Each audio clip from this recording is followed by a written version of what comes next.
Hey guys, welcome back to the channel. This is a story about what if Naruto x Beelzebub helluva boss harem.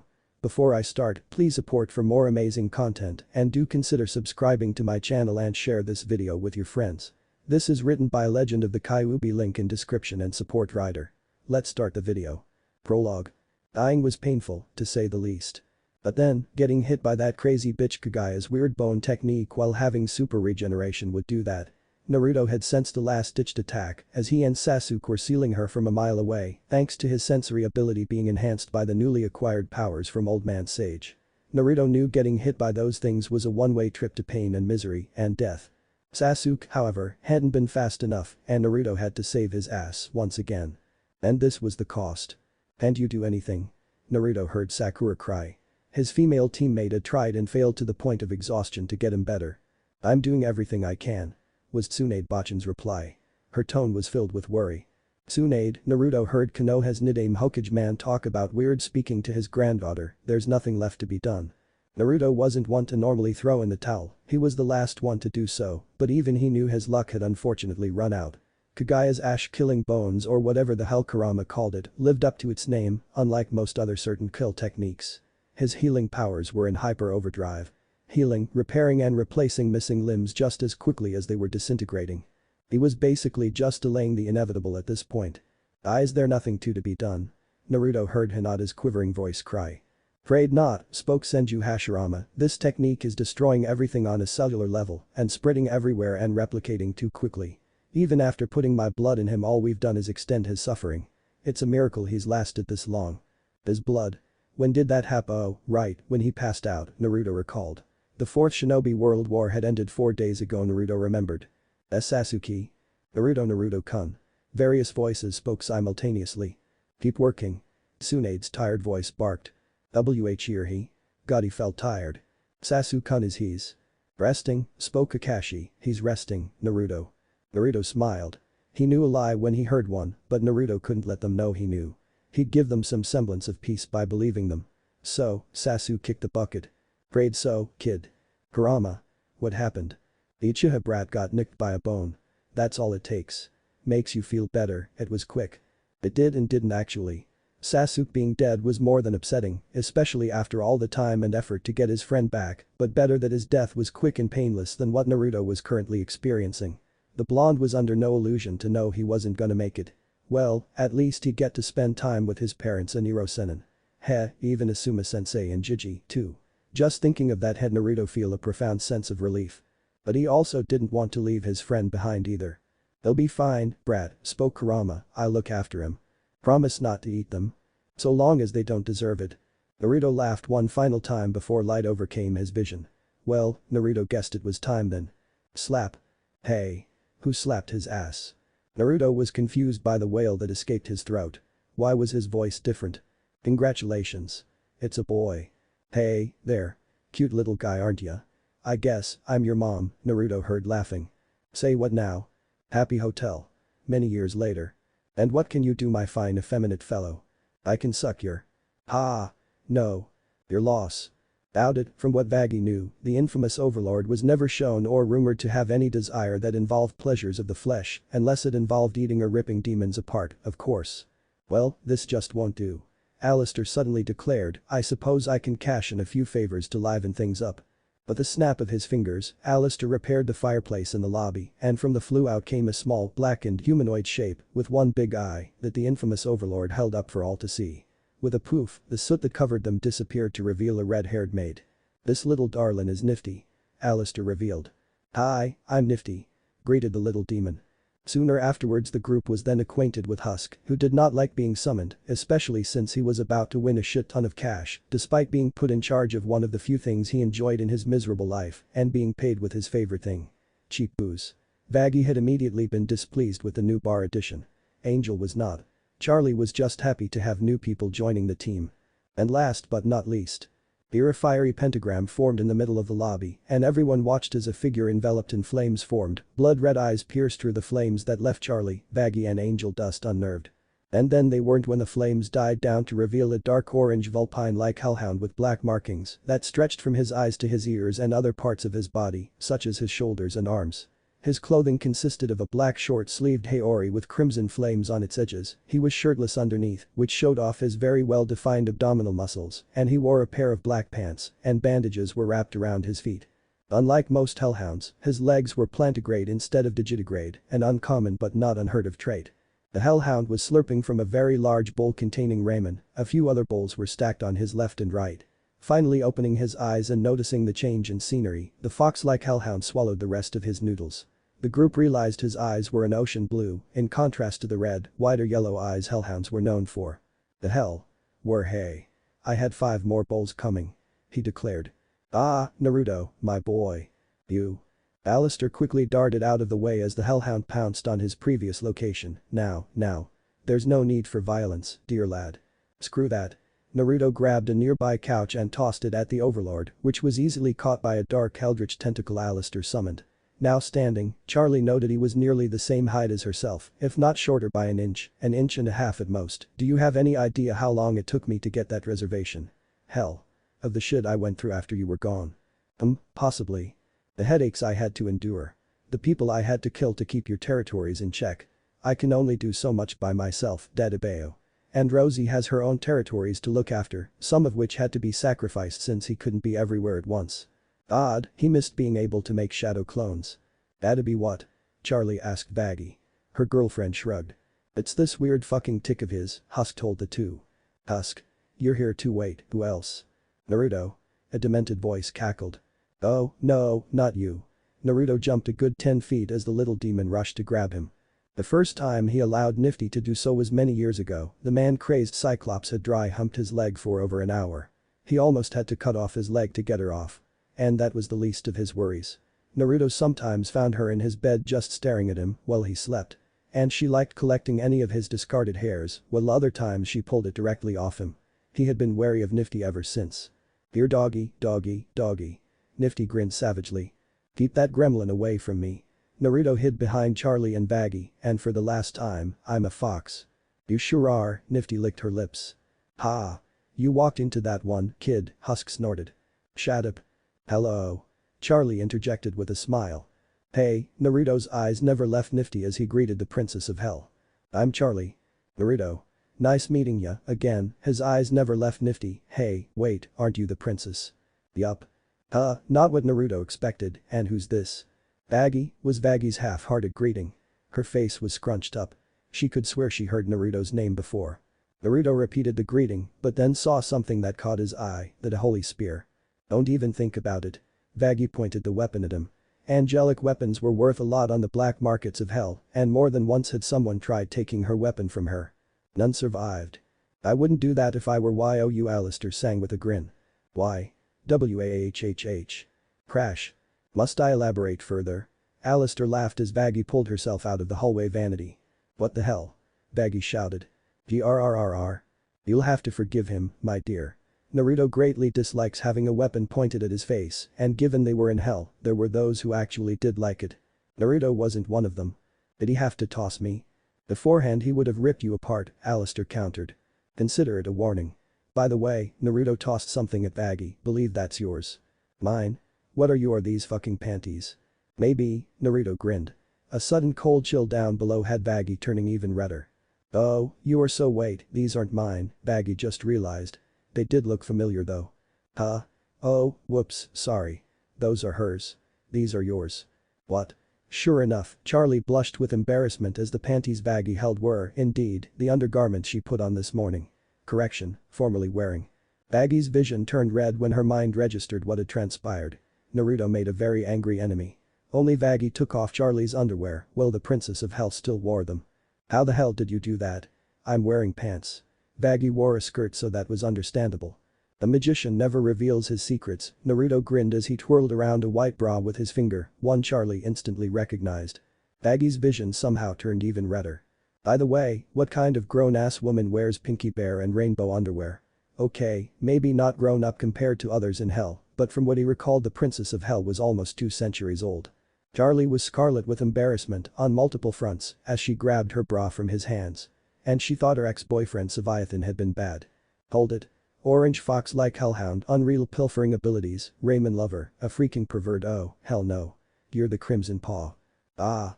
I hate that name. It made absolutely no sense. His fur's orange. Orange. Not crimson, but orange. Were people colorblind? Though he had to admit the orange paw didn't sound anywhere near as good. The who? Angel Dust asked. Okay, that's it. Remind me to give you a history lesson on hell. Pass. Angel didn't do politics. And history was just an even more boring subject. Ugh. He's a master thief. And a damn good one, too. And an underlord, Baggy explained. The what? It's a step below overlord. Though it's not officially recognized as part of the hell hierarchy. They're very strong sinners, but not strong enough to cross the overlord threshold. Basically it was a term used to describe an overlord who had power, influence and territory, but their hold on them wasn't the greatest. Most importantly, they had nowhere as many souls to their name either. Though there were exceptions to the rules, it was unofficially expected for a demon to have at least 100,000 souls to their name in order to be considered an overlord, though that was considered the bare minimum, so they were pretty much seen as the bottom of the barrel.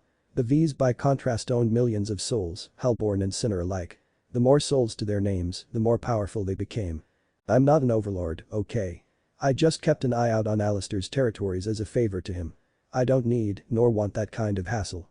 Second, I only steal when I'm bored or if someone pisses me off or I need to unwind or if I'm out of ramen. Did I say bored?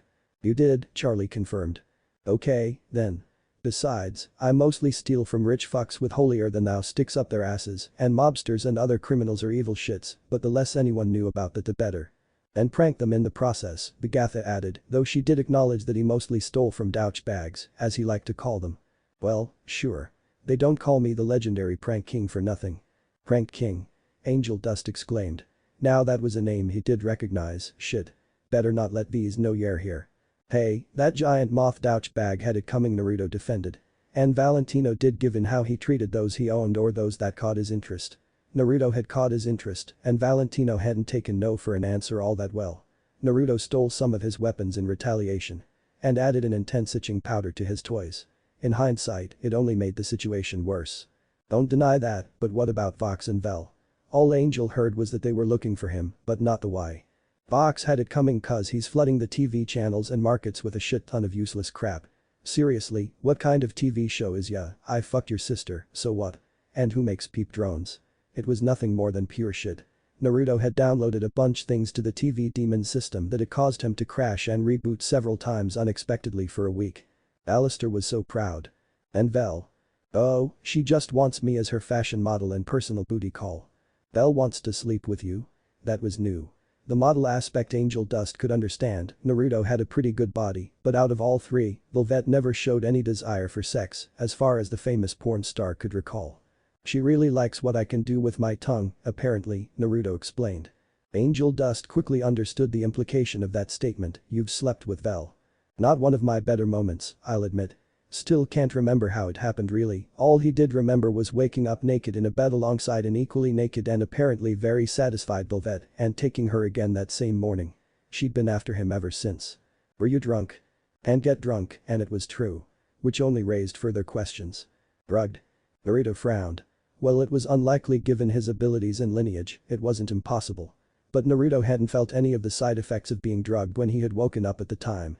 Crazy horny V aside, weren't you rumored to have stolen Lucifer's cane and hat? Baggy frowned.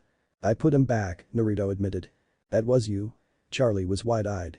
Sure, her father had more than one, but apparently he had favorites. I was bored. Naruto admitted, and I wanted to see if I could pull it off. It was really disappointing, to be honest, Naruto had expected a challenge. It was more or less like stealing candy from a sleeping baby. Naruto still wondered why the King of Hell had a room full of yellow rubber ducks. A part of him also didn't want to know either. You stole from the big himself. Angel Dust's mouth was agape, you gotta be packing some heavy brass if you pulled that. Well, I don't like to brag. He's as big as a horse. Nifty lustfully grinned. The fact I really wish you didn't know, Naruto groused. Nifty exaggerated, but he was blessed nonetheless. Naruto was certain it was just another reason why the man-crazed demon and Velvet were after him. Oh, baby, mama likey, Angel purred, he could understand why Velvet was after him. Great. Now there's three of them. Perfect, just perfect, Naruto's eye twitched. Well, at least they weren't as bad as some succubus and incubus he knew. Those guys were sex freaks. Sweet lays the succubus, he meant, but freaks nonetheless. Why is he here anyway?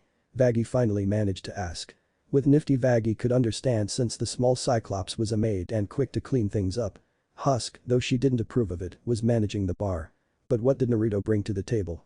All she saw was a perverted kleptomaniac. Protection, my dear. Every hotel requires security to keep the riff-raff away. Alistair, love the enthusiasm and support, I really do. But hotel security is Vaggie's responsibility, Charlie pointed out, and Charlie was in no way shape or form gonna replace her girlfriend. You are better than one, my dear, and who better to guard than an accomplished demon, such as this stripping hellhound specimen. Besides, our darling Vagatha will need assistance once more wayward souls come our way, Alistair grinned even more. Vaggie saw the shift in Charlie's face and knew her girlfriend had fallen for the ploy hook, line, and sinker. However, a quick look at her girlfriend had Charlie hesitating, well, I don't know. I mean, extra security would be nice. Hello. Don't I get a say in this? Naruto deadpanned, I have a life my own, you know. I'll also take back my old responsibilities and throw in some ramen from the gluttony ring, Alistair sweetened the pot. Uzumaki Naruto reporting for duty. Grinned the fox, ramen from the gluttony ring was expensive and hard to come by in the pride ring, and as a demon at the lower end of the hierarchy, he was considered lucky to even see it, despite the queen bee's soft spot for hellhounds. So, Alistair Aniki, what did you rope me into this time? Aniki? Charlie asked, unfamiliar with the term. Means big brother, Husk explained, he understood Japanese. He's your brother? Vaggie exclaimed. When the hell did that happen? Brother as in a form of endearment, not blood, Naruto elaborated, though Alistair did have certain particularities he didn't care for. Yeah, that only adds even more questions, Vaggie deadpanned, and an announcement suddenly began before she could ask anything else. We interrupt this program for an emergency broadcast. Fucking listen you shits. The TV suddenly blared to life. The day, folks. I'm Katie Killjoy.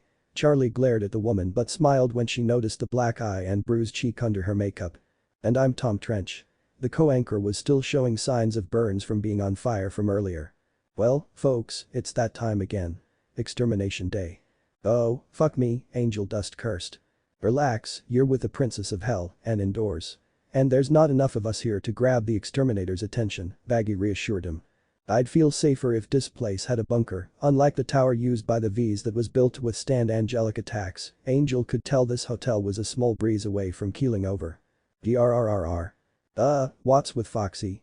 Angel pointed at Naruto, the hellhound looked feral and was practically oozing bloodlust. Our little hound has quite the dislike for exterminators, Alistair patted Naruto's head, the hand was batted away. They almost killed a friend of mine last time, Naruto snarled as he recalled how they killed several others such as Cremini and JJ over the years, and they weren't even a sinner. Charlie looked sad, but it wasn't news to her either. It wasn't unheard of for the odd hellborn to be killed alongside sinners on this day. Not that her dad cared anyway. Lucifer had stopped caring quite some time ago. Even more so when he and Lilith separated. Well, my boy. Ready to let off steam? Naruto's grin was absolutely feral and downright sinister. Say what now? Vaggie asked. How much power do you think you require? Alistair ignored her. Probably only 4 taels worth, Naruto told him. Any more at the present moment and he'd risk giving in to his more menacing urges. Oh ho. You've improved since I've been gone, Alistair laughed, and everyone watched as the markings on Naruto's throat turned into the kanji that symbolized the number 4. Hello. What's happening? Everyone watched as the hellhound became coated in a dark orange-red energy that left them more than a bit unnerved. Especially for how dark it felt. It was nowhere as bad as her father or any of the sins, Charlie noted, but it did match that of many overlords she had encountered over the years. Just as quick as it appeared did the feeling subside. Well then, go get them, my boy. Naruto didn't have to be told twice as he took off like a shot. Are you crazy? You just sent him to his death. Vaggie couldn't believe Alistair did that actually, no, she could believe he did that. The radio demon had a dark reputation. Oh, he'll be fine. A few cuts here and there maybe, but he'll recover quickly enough, Alistair waved her off. Fine. You think he'll be fine. That's over 1,000 exterminators, shit ass, Vaggie pointed out at the heavenly gate, the flock more like a murder really of cruel dark-garbed angels, looked like a horde of locusts as they descended from the skies. The FT. Trust me, that kid will be fine, Husk chuckled. Naruto's a bad boy. Nifty gushed. I'm missing something here, aren't I? Vaggie asked. Alistair cackled as he prepared for the entertainment to take place, popcorn. Hours later. The day was a day of celebration and relaxation. A day when the angels of heaven came down to hell to slaughter the cunts known as sinners. A day where the wicked got their just deserts and a reminder to all that heaven was the top dog in all of existence. A day Adam and countless others greatly enjoyed. And the one with the highest kill count, other than Adam himself, got a gift card for any shop in heaven. But only at participating stores. It was an awesome day, a fan-fucking-tastic day. Or at least, it was supposed to be. The fuck is going on? Adam asked his lieutenant, Loot for short. Adam never bothered learning her real name. I don't know, sir. What she did know was rather embarrassing for the exterminators as a whole. Adam frowned and snarled. Everything started out fine for the first hour or so. He and his bitches came down to the cesspool, killed some demonic cunts, as per usual, and then it all went to shit. The only upside was that none of his exterminators were killed. Humiliated? Yeah. Bruised? Yep. But killed? Nope. It began with one exterminator squad being found stuck to a wall and covered in a white sticky substance. Adam had initially thought they had gotten splooged on by a demon, but it turned out to be some form of super glue. Took them half an hour before another squad cut their losses on getting them out before Adam ordered the wall cut and had them taken back home while they were still stuck to it. Another squad was found using their own weapons to scratch away the intense itch they were experiencing. Most had cut themselves pretty damn badly, one had nearly cut off her wing and another pretty much clawed off her clothes. Fortunately, she was busty, so Adam let it slide. After they were done with that group and some not so discreet pictures of the busty exterminator, Adam made a note to give her a call later. The first man ordered Loot to have the rest of the exterminators on alert. It did nothing and the series of unfortunate but hilarious events continued. One squad was found shitting themselves, another squad was high off their rocker, 2 squads were found drunk off their asses, 2 were sleeping of all things, and another 3 were having a makeout session and getting all more than a bit handsy on one another until it turned into a full-blown out lesbian orgy. Adam loved that last one. It had taken Loot an hour to convince him to leave. He only left after he ordered an exterminator to record the ongoing development. Especially the busty ones. The most unlucky squad was the appropriately named Angel Centipede Squad. Only these angels had their heads literally shoved up each other's asses. That squad would need to shower for weeks and their uniforms burned. And now he was dealing with the current squad. Not that I'm not digging the look, but where the fuck are your uniforms? Adam asked in a serious tone while his phone camera took pictures. That's what we want to know. Exclaimed a very embarrassed exterminator, clad in only her bra and panties and the standard lead mask. She was one of the more fortunate ones. Some were completely nude and used their arms and wings as covers. Adam was disappointed. Not a single busty angel in the group. Some nice asses, but he was a tits man. Where are your weapons? Loot remarked that some lacked their angelic armaments. Where do you think, genius? With our fucking clothes. She's got you there, Loot. Dumb fucking question, Adam agreed. Loot's eye began to twitch. This could not get any more embarrassing for them. Looty. What? Where are your pants and underwear? She shaved down there. What? The fuck? Loot covered herself. It still begged the question. Where were her pants? They were there a second ago. And as she looked around, Loot saw something else. Sir? What? The exterminator pointed up and everyone saw themselves on a giant screen in the current predicament. Oh, that's freaking hilarious, what the hey. I do not like getting pegged. Adam exclaimed as a message moved across the screen. Followed by an anime version of him getting pegged by fellow angels. You have to admit, they did a good job capturing your likeness, sir, spoke an exterminator. She was vaporized a second later. Had she been busty he might have let it slide. Anyone else have a smartest comment to make despite how accurate it was? Adam asked, his finger smoking like the barrel of a recently fired gun. That's what I thought. Were. The fuck? Is that a phone? Not mine. Not mine. Hey, is that the I have in 15? How'd you get that? I have a life outside the exterminators, you know. You lucky bitch. It's coming from that dumpster. Shit. Adam watched as a gray and white furred wolf-like demon, likely a hellhound, bolted from the dumpster but slipped on some garbage and crashed headfirst into a wall. The impact left her in a daze and sprawling on the ground. Well, looky here bitches. Fresh meat. Adam grinned while the hellborn found herself surrounded by exterminators. Why the fuck are most of you naked? None of the naked or nearly naked exterminators looked amused. Well, at least the demon had her last words. Splat. The fuck. What's is this shit? Adam shouted. Whistle. Adam and his exterminators turned around and saw a fox-like hellhound waving and smiling cheekily at them. Over here, you overgrown turkeys. They took the bait and ran after him, while the female hellhound ran in the opposite direction a few minutes later, once the world stopped spinning and she was certain the exterminators were no longer nearby. As she made her way out of the alleyway, she suddenly found herself snagged and her muzzle covered as she was pulled into a building. Her heart was going 100 miles an hour as she struggled against a physically superior assailant. "SHHH," said the one who held her. The hellhound looked at him with narrowed eyes that turned wide-eyed as she recognized him. "Stay down, stay hidden," she heard him order before he released her and took off. All the female hellhound could hear was her heartbeat going faster than before, even as she heard Naruto shout, "Over here you fucks," and looked on through a crack as the fox-like hellhound took off away from the building she hid in whilst the exterminators gave chase. Fuck. The hellhound cursed. "Blitzo. The fuck is wrong with you? Loony. Oh, thanks Satan you're okay." "Yeah, no thanks to you. You almost got me killed, asshole." "Where are?" "Look, I can't talk. I'm surrounded by exterminators right now. Text me only. No calls." Luna hung up and then changed the settings on her phone so no noise would come from it. Of all the things to happen to her today, this was furthest from what she had in mind. Stupid landlady. It was her fault she was in this predicament anyway. Imp City, minutes before extermination day began. "Satan fucking damn it. Why are we not getting any clients? We had some last week, but you turned them all away, sir." Moxie looked up from cleaning his gun. "Hey, I did that because I was doing other important things that week.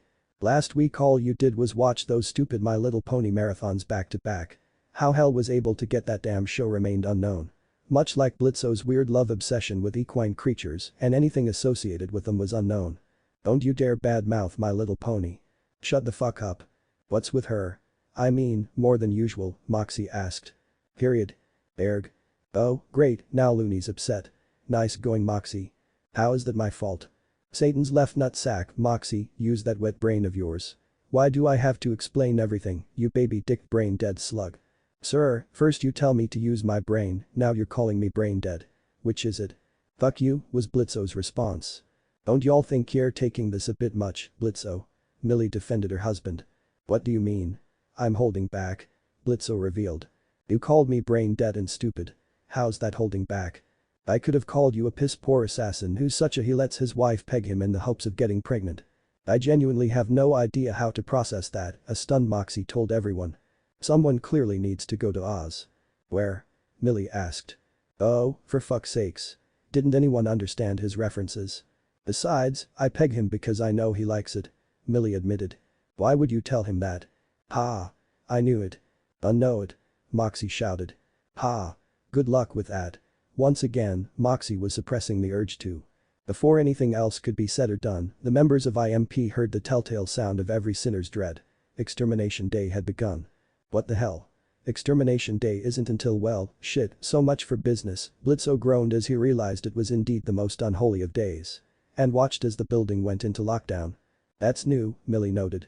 "Yeah, bitch of a landlord had it installed during some renos a few months ago." Blitzo didn't blame her, given the building had the unfortunate habit of being targeted and damaged in some way shape or form. One would think it would be unnecessary given the angelic army was meant to target sinners only, but then a dead hellborn here or there during the purge wasn't unheard of either. The exterminators didn't give a shit one way or another. Not that Lucifer really gave a shit either given the ratio of hellborn killed compared to sinners were usually on the lowest end of the spectrum. And since their clients were mostly sinners, it meant business would be even slower after extermination day was over. And the rent was due next week. Blitzo knew he was short. "Great, I gotta get that bitch of a landlord off again to make up for it." Blitzo liked avoiding it if he could. His unfortunate but necessary transaction with Stolas had made him weary of such deals, given they tended to bite him in the ass. "So, what now?"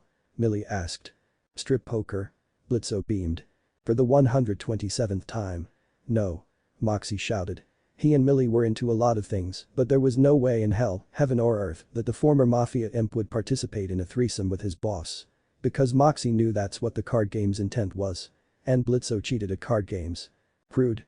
Deviant. Hot meat kettle, peg bitch.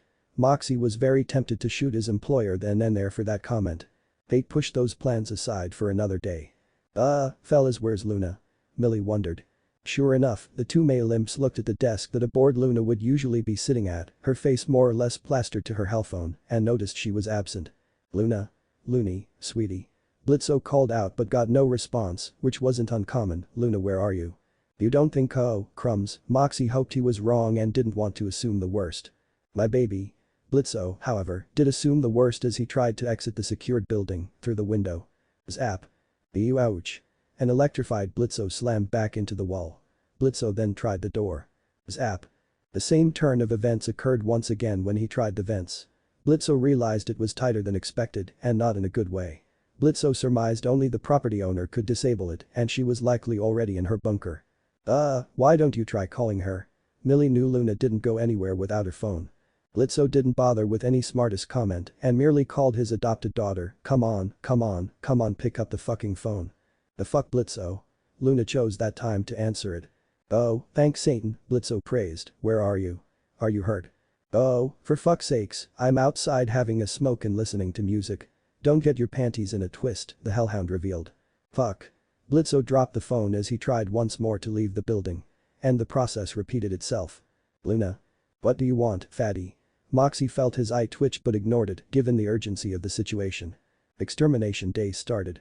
Haha. Very funny. Don't quit your day job. Didn't you see the building go into lockdown? Locked oh fuck. Let me in. Luna shouted, which was soon followed up by a yelp, ow.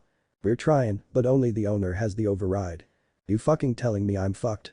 Luna knew of the bargain Lucifer made, but also knew that some exterminators didn't give a flying fuck if 1 or 2 Hellborn were killed on extermination day. Guys, this isn't funny. Let me in. Please. All 3 imps could tell she was scared. Moxie, tell Luna to get her furry ass to safety. Find a place to hide. A dumpster, a sewer, fuck even a Howard Johnson's, anywhere that's out of sight and stay there until we can get her back inside. Moxie repeated Blitzo's order and hoped for the best. Got it? And you call Stolas to help? Millie asked.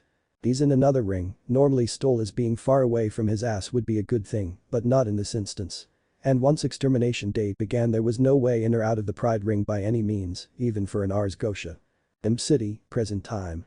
And now, here she was at the center of it all, trying her best to survive the remaining 19-odd hours, moving from place to place when she felt the exterminators were getting too close for comfort.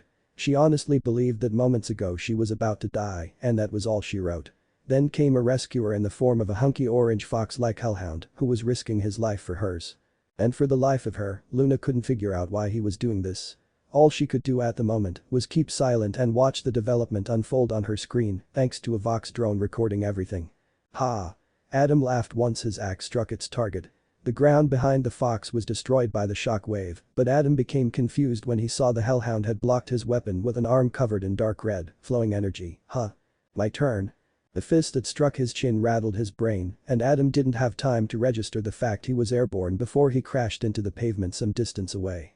The first man rolled and smacked against the unforgiving concrete before he stopped himself from moving any further. Fury clouded his mind as he gave the order to his army, rip IM to pieces. Sir, we're naked and weaponless, and horny. Can we go home? Sir? Sir? Huh? Adam came out of his daze. No one could blame him, the exterminator had some amazing tits. What was the question? Can we go home? Another busty naked angel deadpanned. Oh, yeah, you're excused, Adam allowed said group to leave, but made a note to look those 2 up later. Anyone else? No, we're good. We're good. That, I am. The flock of angels descended on Naruto who charged at them with a grin. One tried smashing him to pieces with a large maul-like warhammer, the weapon shattered upon impact. Normally striking a demon's head would have turned it into pulp, but Naruto didn't do normal. The angel looked at her destroyed weapon in confusion, which turned into worry once the demon grabbed her arms and spun her around before tossing her into her fellow exterminators and knocking them down like bowling pins. One went at him with a spear, Naruto pinned it to the ground with his foot and then proceeded to knock her out cold by smashing her head into the concrete. Another tossed some hatchets that Naruto easily caught. Aw, thanks. But I didn't get you anything. The exterminators gave their comrade, who was flushed with embarrassment by her blunder, unimpressed looks. Freakin' noob, one exterminator was heard muttering. Oh, I know. Wah. The exterminator suddenly found herself lip-locked. Wah. Naruto released the now hot under the collar exterminator who proceeded to sway as hearts danced around her head before she fainted. Demon or not, she couldn't deny Naruto was a good kisser. For fuck's sakes. There's only one of him and thousands of us. Kill him. Lute ordered. Oh, hey, I know you. You're the one that recently shaved down under. Many angels who understood the reference snickered at the comment. Lute had never hated a demon more than she did right now. Until Naruto fished something out of nowhere. These are yours, right? You wear Teenage Mutant Ninja Turtle underwear? An exterminator exclaimed. Others began to laugh or bite their bottom lip and turned away. Oh god, that's fucking hilarious. Adam, despite being pissed, couldn't help but guffaw as Lute turned a new shade of scarlet. I don't wear underwear. she shouted and then quickly realized what she had just revealed. And judging by the demon's smirk she also realized she had just been played. "Called it," exclaimed an exterminator, "you owe me 200 graces." "Ah, fuck me." "Well, that explains her camel towing," another was heard. Lute stood corrected. She loathed this demon. "Fucking die." Lute roared. The angel's swings were mad and aggressive and contrasted with her more dignified way of fighting. And it allowed Naruto to easily dodge her strikes. "Slow." Naruto taunted at her miss. "Sloppy." Naruto ducked from a strike aimed at his head. "Sad." Naruto spun away, she missed him by a mile. The song and dance went on for a few more seconds before Naruto batted Lute's sword when she lunged at him and then proceeded to bring her in close. "You know, you guys really aren't living up to your rep." "Reawa." Lute's roar turned into screams as Naruto dragged her across the pavement. The angel clawed at him but was tossed at a group of exterminators and left in a tumble of limbs. "Swarm formation." Lute ordered from the pile. The exterminators, clothed and unclothed, formed a large line as they rushed towards Naruto with their weapons raised. Naruto simply charged and when he was only 10 feet away from them he sprung his trap, Suga, passing Fang. The angels watched their prey transform into a tornado that barreled right through them and sent exterminators flying in every direction. Two naked ones crashed into one another and accidentally scissored, which was only made more awkward when the one asked the other if she wanted to go out for dinner afterwards. Oddly enough, she never said no.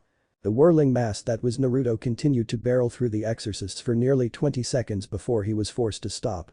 Ugh. Note to self. Herc more training required. Oh, he felt like throwing up. How the Inyazuka clan managed this he'd never know. It had taken him months of trial and error to effectively learn that technique. Using it in combat, however, was an entirely different concept. Naruto's musings were cut short as a rope lassoed around his neck got him. More ropes were used to lasso his limbs and prevent him from moving. Each exterminator anchored themselves with the aid of other angels and nearby buildings and items to ensure he didn't break free. It didn't do them any good, not that they needed to know that. Exterminators descended upon him with the intent to kill, and once they were close enough, Naruto sprung his second trap. Gyuden. Tatsumaki, wind release. Dragon twister. A small but powerful tornado formed around Naruto as he spun, the action reeling in the exterminators too stupid to let go, and those too close to avoid being sucked into the whirling winds. The fuck? Those are angelic ropes. How the fucking hell can he use his powers? Adam exclaimed before gagging as a rope lassoed around his neck.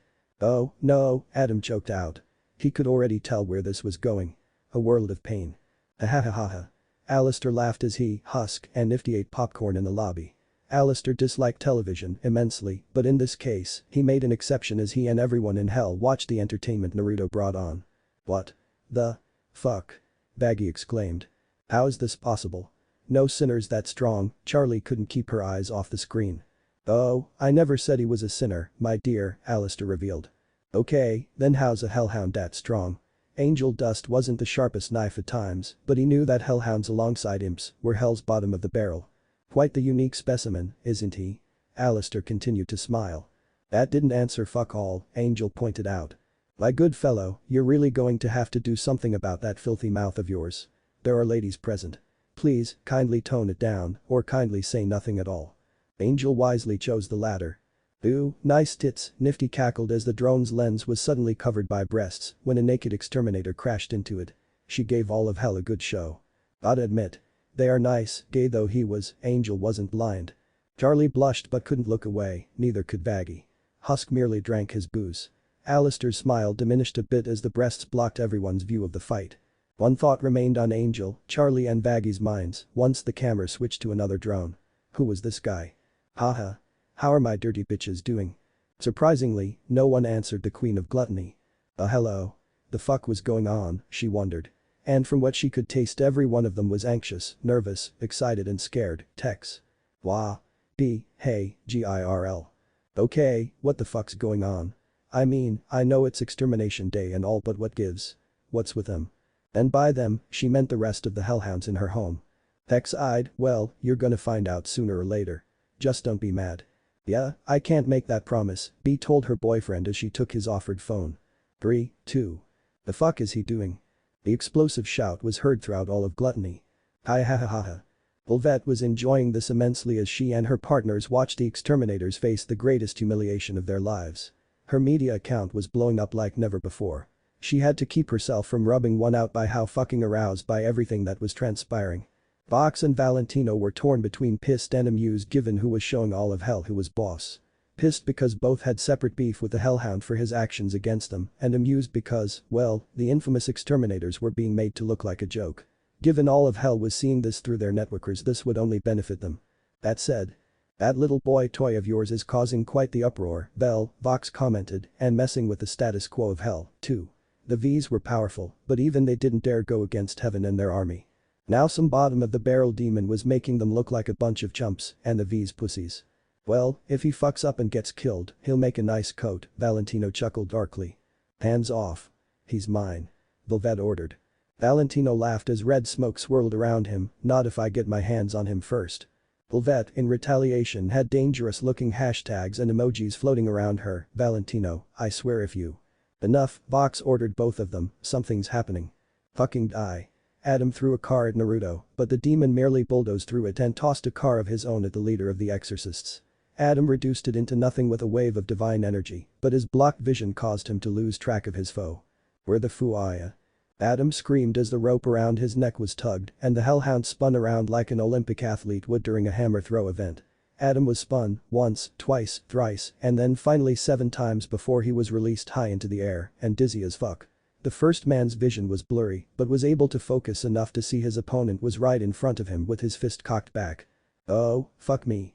Adam's brain bounced, his teeth rattled and his helmet cracked and then shattered as he was sent crashing back down like a meteor on the heavenly embassy.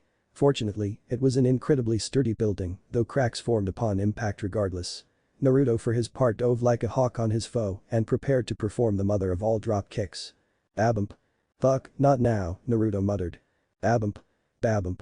Naruto grunted as his form convulsed, a cloak of dark red energy covering him. "Babump. Babump. Babump."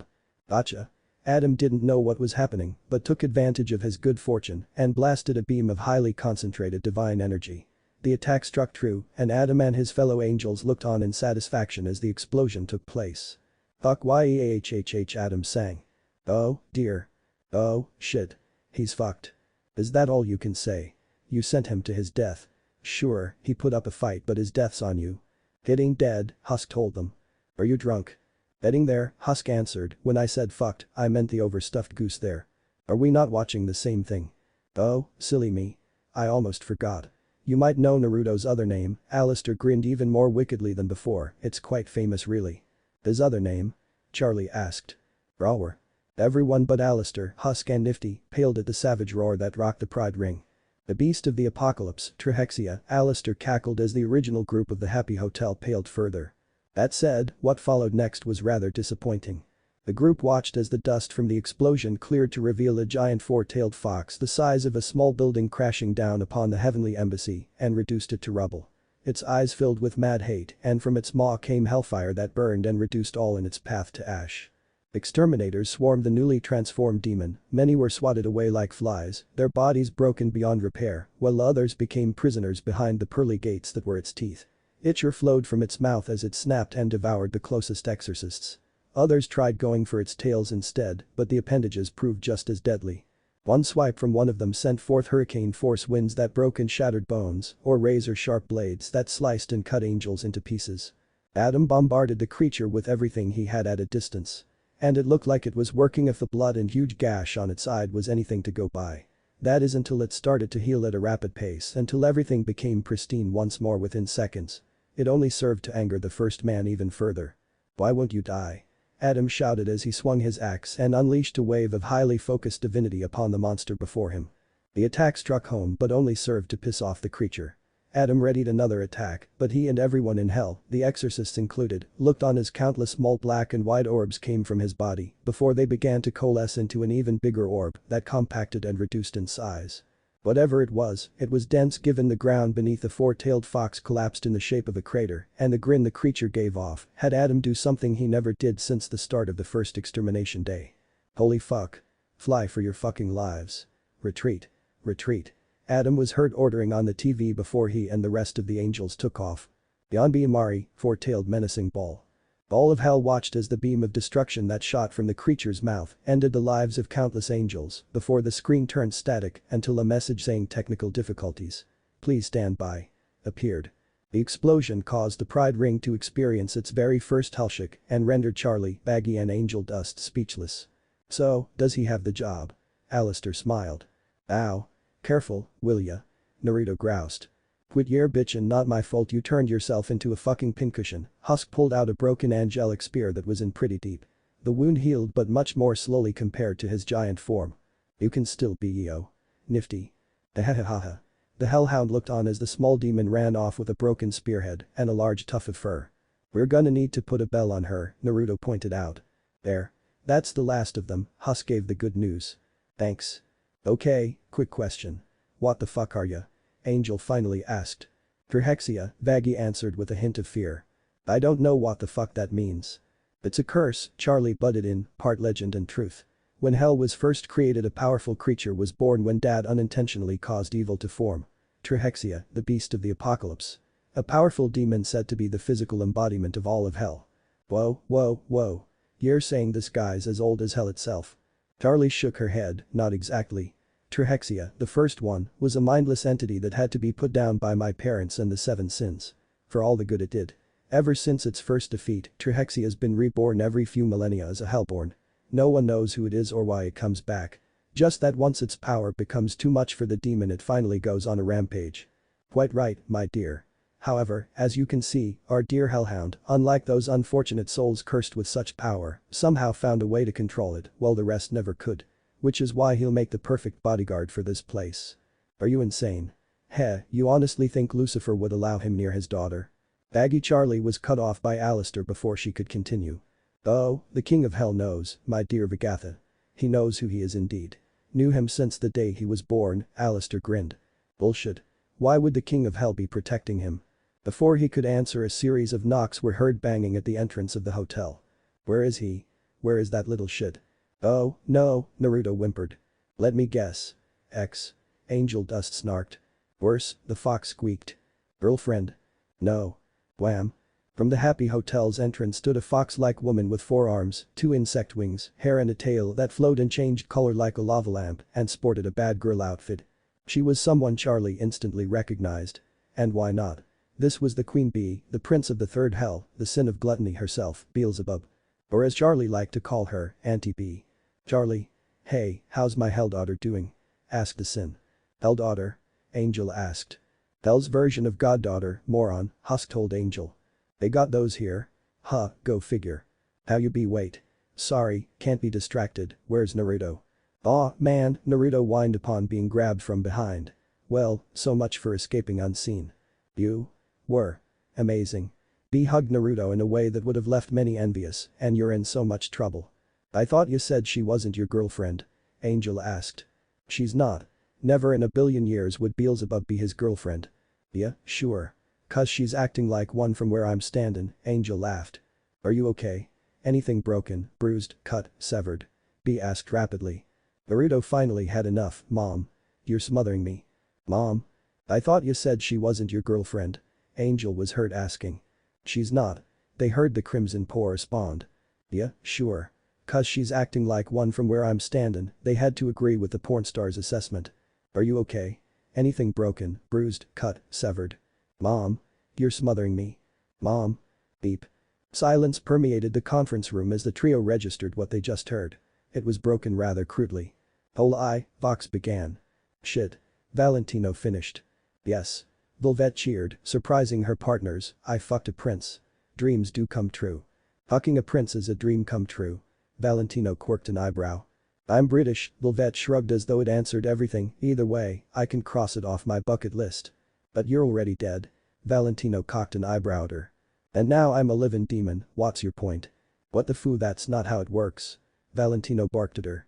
He didn't even know where to begin with that flawed logic. "Still counts." "No. Enough. Val, stay away from him. You too, Vel." "Why?" both V's exclaimed. Vox's face buffered and developed static from their comments. "He's the fucking son of a prince of hell and the beast of the apocalypse. If he were just an heir, that might be one thing, and they may have been able to use him as leverage." "Hey, I only slept with him twice." Volvette very eagerly recalled the night and day in question and wouldn't mind having another go when the opportunity came up. "The piss baby here is the one that wants to bugger him." "The fuck?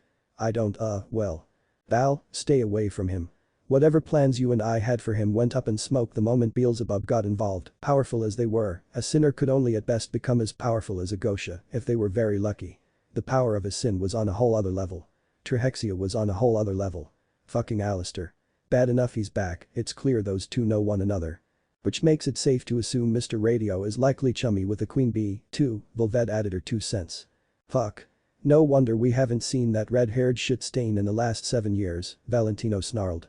While the moth demon could care less about Alistair compared to Vox, knowing he had privileges even most sinner overlords lacked was more than upsetting, given the multitude of benefits it granted.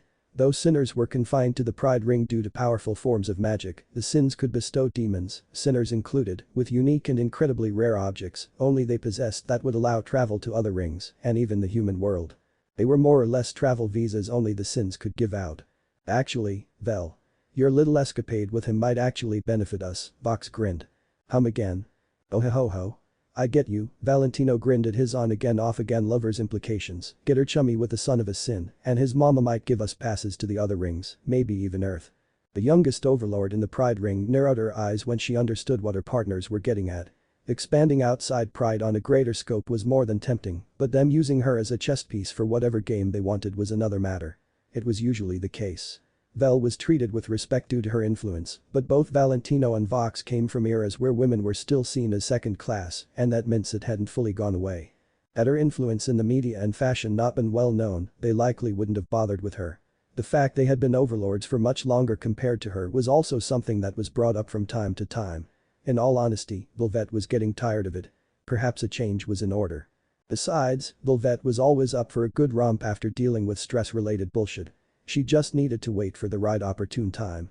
The week had passed since Extermination Day, and the reveal that Naruto was the child of a sin, of which there were now 2 instead of 1, though Charlie still outranked him as the daughter of the king and queen of hell, and Naruto could honestly say he was. So freaking bored. Quit saying dad already. Angel shouted from the lounge, the porn star was massaging his head for what was likely a hangover. Bad move, Husk snorted from the bar. Why? You just made the list. List? What list? His fuck list. Angel wouldn't mind being on that list. Naruto responded with a quirked eyebrow, and with that said, you've bumped yourself to the top of the list. I don't mind, Angel grinned, which was quickly lost. Never heard of anyone wanting to be on his prank list, Husk chuckled darkly. Angel's fur became pale, more so than usual. Oh, fuck me. No thanks.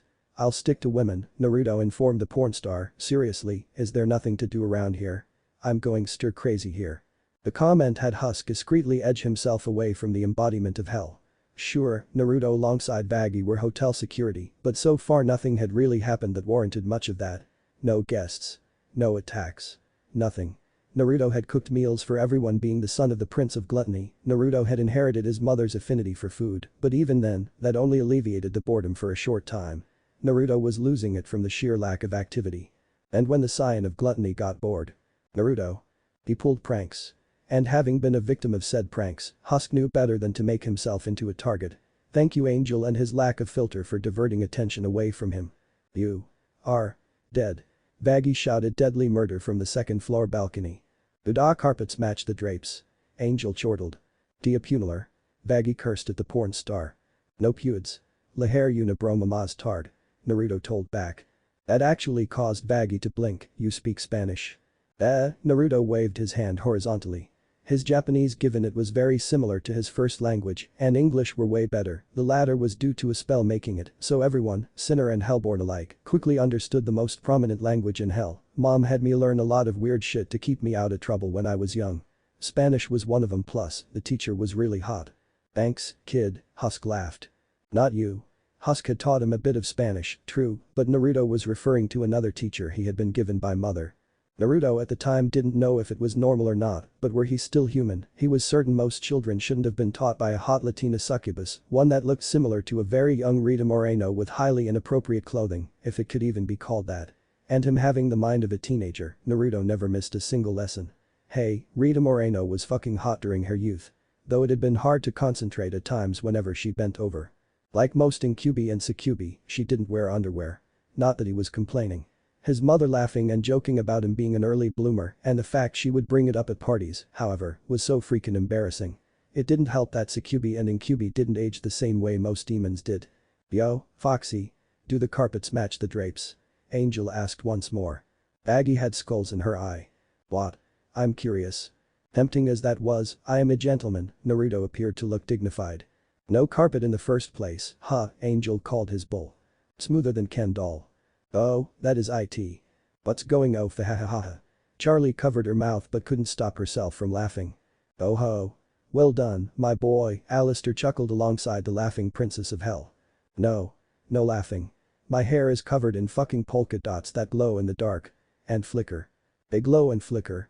Naruto clapped his hands and everyone witnessed the lights go out for some reason and saw to their amusement that the polka dots did in fact glow and flicker. Baggy snarled so Naruto clapped his hands once more to turn the lights back on. Okay, when was that installed? And that's hilarious. How'd you manage it anyway? Angel asked before taking a swig of his beer. Trade secret. Not my best work though. I didn't have time to put in the sound effects, Naruto groused. So. Fucking. Dead. Son of Beelzebub or not. Look, if it makes you feel any better I spiked Angel's drink with beer-flavored laxatives, Naruto revealed. Which prompted a spit take from the wide-eyed porn star onto the hotel's unfortunate bartender. Ah. The fuck, asshole. Husk cursed up a storm and looked ready to kill the spider demon. Not that it would do any good given sinners, unlike most hellborn, could only be killed by certain methods, otherwise they'd simply put themselves back together. It really was hell. Not cool. I was kidding, the cap is still wedged on, Naruto couldn't believe it was that simple to trick Angel Dust. This was gonna be fun. You little Husk was certain this was one of Naruto's more subtle pranks. Can I kill him? An upset Angel asked. What a waste of perfectly good booze. Dead in line. Husk told him. No. That's my job, Baggy told the hotel's first resident. You're no fun. This place is no fun. Seriously, what do you do around here to pass the time? Naruto worked out, but he could only do that so often. Drink. Clean. Radio. Kill bugs. Sing.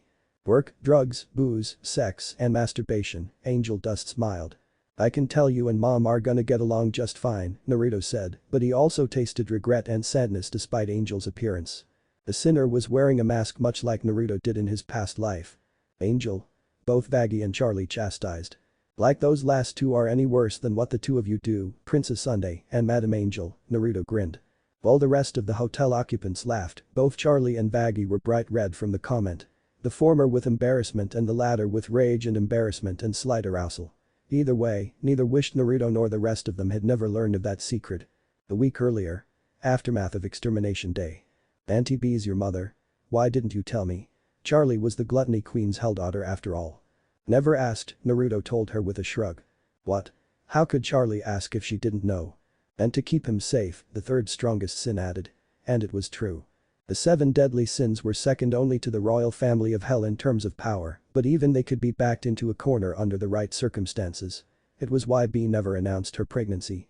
Unlike Ozzy and Fizzaroli, whose relationship was considered one of the worst kept secrets in the hell, though never official, B made certain her secret never got out. Especially when Mammon, the giant exploiting douche that he was, used that secret to his advantage. Not much point keeping it a secret now given her son showed all of hell what he could do. And who he was. And what he was. When did this happen? About 22 years ago. 22 years. Okay, so it's clear you're a screamer in bed, Naruto winced.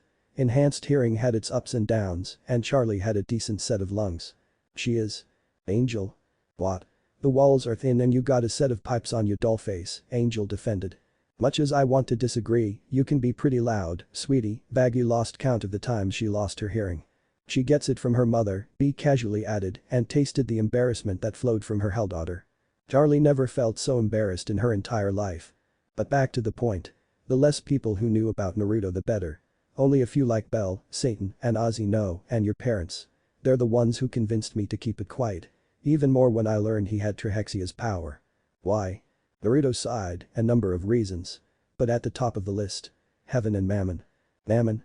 Oh, RIGHT heaven Charlie could understand, but she after quick contemplation, she couldn't dispute a bit about her less than honorary uncle. Out of all the sins, Mammon wasn't above exploiting his fellow princes of hell's dirty little secrets for his own benefit. Except for Lucifer, of course. Mammon was greedy and egotistical, but he wasn't stupid or suicidal. Okay, he wasn't suicidal. He could be stupid at times. Yeah, Mammon, just thinking about him pissed off Beelzebub. The Prince of Greed, or the Clown as she and the rest liked to call him, had a nasty habit of making poor man versions of their products and ideas. All 7 of the sins were originally angels who followed Lucifer for one reason or another back when they were known as the 7 virtuous lords of heaven. When Lucifer was cast down and marked with the sin of pride and those who followed him, the remaining 6 and their underlings followed soon after during a failed rebellion. As a result of their actions, heaven punished each of them with the wicked mark of sin, the antithesis of the sacred virtues that came into being as a result of evil being born into the world. Lucifer had been the first one marked, the mark of pride. The remaining 6 were marked with the remaining opposing nature of the virtues. Mammon became the sin of greed. Beelzebub, however, honestly believed it just made him more of a greedy bastard than he already was. A sentiment the sin of lust Asmodeus shared. "Mom, I'm letting you know now if the clown starts making plushies with my likeness. Already have the rights to your image," B quickly interjected, "can't do anything about his knockoffs though." "Leave that to me and Oz." Naruto knew the Prince of Lust would very much love sticking it to the clown. Speaking of which, is Uncle Ozzy the father? Charlie knew how close the two were and curious to know who the father was. Ha! Naruto laughed as he saw his mother gag. "You what? Fuck no. Not in a million years." Ozzy was more like a brother to her. Sure, it was hell and who cares about judgment like incest, but gross. And most importantly, Sir Kaiju cock is way too big. I like it rough, but not that rough. Pretty sure a simple no would have sufficed, Mom, Naruto deadpanned though the embodiment of hell did to admit it certainly painted a picture. Umukai Satan. It was no secret to Charlie that Sin of Gluttony had a crush on Charlie's hellfather. PFFT. Naruto had trouble biting back his snort. That drag queen. Pretty sure he's the biggest flamer in hell. Not that you would know just by looking at him. Really? That Charlie began to recall certain moments in her life with the sin of wrath. The tea parties, the nail painting, the dress-up parties, him helping her pick out her outfits for her prom, the songs he helped her with, yeah, I really should have seen that coming. Oops. Finally remembered Satan asking you not to tell anyone when we found out. Naruto looked at his mother. She had a crush on the second strongest sin for the longest time, too, until she and Naruto learned of it by pure accident during an unexpected visit. His mother had been crushed and sulked for nearly a week before Vortex got her out of her funk. The two started dating sometime afterwards. Yep. So, if you don't mind not saying anything that would be great, I don't wanna have to kill yas, she smiled, but the undertone of it was clear. Ha. We're sinners, toots. Good luck with that. Iridumbus, Husk sighed, he couldn't believe Angel Dust was this ignorant, she's a sin. They've got the power to kill sinners without needing holy weapons. No, they don't do they? Would you care to find two out? Alistair grinned viciously. I could use the exercise, B stretched her limbs. They do, Charlie and Baggy quickly saved Angel Dust's ass. Well, that's no fun, Alistair huffed, annoyed by the loss of entertainment. Boo. B and Nifty voiced their disapproval. Real mature, Mom. This coming from the one kid who once stole Lilith's teddy and bustier. Say what now? Charlie exclaimed. Baggy had an evil look. She'd make certain Lucifer would know about this. Squealer. Aw, does someone still have a crush on the Queen of Hell? B teased her son. I hate you so much right now, Naruto growled and burned with embarrassment. Not hearing a no, my dear boy, Alistair teased alongside the Prince of Gluttony. Shut up, Naruto looked away as everyone laughed, and before you go off telling Lucifer, I was caught, so he already knows. Damn it. Baggy stopped laughing as her blackmail became null and void. Back to Satan I wish I did. Sleep with him, I mean. Damn shame he's gay, honestly. I'd have rocked his world. Pretty sure you can still do that, Angel Dust gave his 2 cents. Hey, I'm into a lot of shit and I am not into pegging. Not that there's anything wrong with if that's your thing. Angel was about to comment that wasn't where he was going with that, but was Charlie spoke before he could. Don't remind me. I still can't believe you gave me the giant dildo you sent me on my last birthday, Charlie deadpanned. She still remembered that day. She opened the large present and upon unwrapping and opening its contents, her father had been livid, while her mother had made some embarrassing comments that were best left unsaid and not something that should be told to one's child. Charlie had been even more embarrassed when she broke the damn thing in and wrecked it that same night with Baggy. Ozzy's still curious how you broke that bloody thing, B asked as Supernova Charlie and Baggy. No comment. Both women exclaimed. Hey, I ain't judging. I lost track of how many toys I broke. Naruto facepalmed. Why was he a part of this conversation? He might not have had a mother and father to raise him in the past life, but he was fairly certain this wasn't a normal parent-child conversation. Sure, he was a pervert given what he did to the angels and other demons, but even then there were certain things you don't talk about with your kid. Naruto pretty much had a blank in his memory whenever he tried to recall the talk his mother had given him. He pretty much concluded it had been traumatizing. Charlie continued to blush and looked a bit uncomfortable at the casual reveal, especially with the way a smug-looking Angel Dust was looking at her, but then her hellmother had always been straightforward as fuck. Okay, so who's the father? Ugh. Naruto groaned, knowing what was to come. Don't know, B laughed boisterously, I had a lot of partners every night on the weeks he was conceived, women included. Ha. You're gangbang baby. Angel chortled as he held his pet. I will eat your pig. Angel Dust held his hell piglet protectively, you leave fat nuggets out of this. You named your pet Fat Nuggets. That's pretty clever actually. Kudos, Naruto told him. Thanks. I'll still eat him if you make fun. Naruto, I mean, it's not so bad you're a gangbang baby. Charlie cringed at the word, it's not the worst thing that can happen, unless it was non-consensual. Exactly. Your Hulkausen was conceived during a three-way with her Aunt Eve, so she would know, B added. Excuse me. What? Ha. Angel laughed some more while the rest watched from the sidelines. I'm a threesome baby. Charlie wasn't gonna be able to look her parents in the eye anytime soon with that image in her head. Hey, relax, it's not the worst thing that can happen, Naruto shot back with a grin. Why you? Sorry, I thought your parents told you. I mean, your half-sisters know. Pardon? Hey, don't blame the messenger. Not my fault your folks had an orgy without precautions in place. I. Oh, shit. You broke her, Angel laughed, but did have a look of concern when Charlie didn't stop. Someone wanna boot her up? Allow me, a smiling Alistair volunteered. Smack. I have sisters. Charlie finally spoke, also, ow. Apologies, my dear, but you were more out of sorts than my mother's Victrola, Alistair smiled. The what? Everyone asked. Alistair's eye developed a twitch again when no one understood the word. Ha ha ha ha ha ha. Oh man I'm sorry it's just ha. Oh, your face was priceless. The sin of gluttony held her sides. Good one, Naruto high-fived his mother, having sensed her intent and playing along. I've been saving it for a while now, B grinned.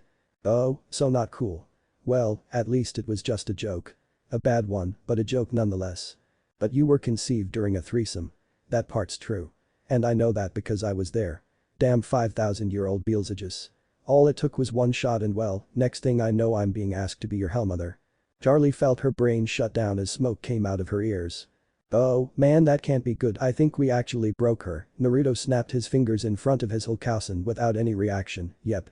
We broke her. Yes, we'll just leave her there. She'll come to sooner or later. They always do, B laughed. Charlie honey? Baggy asked. Babe. Don't make me do this. Ha. Well, you asked for it, Baggy whispered into her girlfriend's ear. Unbeknownst to her, Naruto and Beelzebub's ears twitched and both blinked. Damn. Were the thoughts of mother and son. I'll get the strawberries and whipped cream. Charlie suddenly came out of her funk, please lie and tell me that wasn't said out loud. You want some chocolate syrup with that?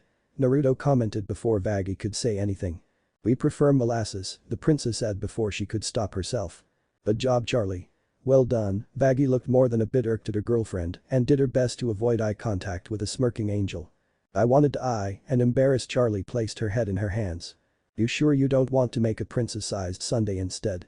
The sin of gluttony further embarrassed her hell daughter by conjuring strawberries, a whipped cream can, and a bowl of chocolate sauce. Pretty sure she prefers a split, Naruto added, and the response earned a round of laughs from all but two. No more questions. Baggy declared, her face developed a new shade of red. Aye, Madam Angel, grinned the embodiment of hell. Wah. Charlie wanted to die. Baggy wasn't far behind. Present. We are never talking about that again. Ever. Baggy held her spear as if to get the residents to test her. That reminds, you gotta introduce me to Mr. Big Cock, Naruto didn't need to see who said that. Even if he was given 6 guesses 5 wouldn't count. And that image you put in my head just earned you a double special, Naruto added to his list. How bad is that? Angel hoped it wasn't too bad. Trust me, my dear fellow, bad as it is that's nothing compared to his Crimson Paw special, Alistair grinned. How much worse can that be? Alistair looked at Naruto's friendly yet also not so friendly smile, sleep with one eye open for a month, Alistair's grin became strained and his eye twitched as he began recollecting a past incident. Like that will do him any good, Husk had a twitch in his eye. Nifty had no reaction. Nifty was, well, nifty. Fuck. Angel cursed. Charlie and Baggy both hoped they never became victims of such a prank. It's a small hell after all. It's a small hell after all. It's a small hell. For the love of Uncle Christ. Turn IT off. Charlie pleaded. Memories of her father's horrible taste in music and the worst longest ride in Lulu World bubbling to the surface. Beep.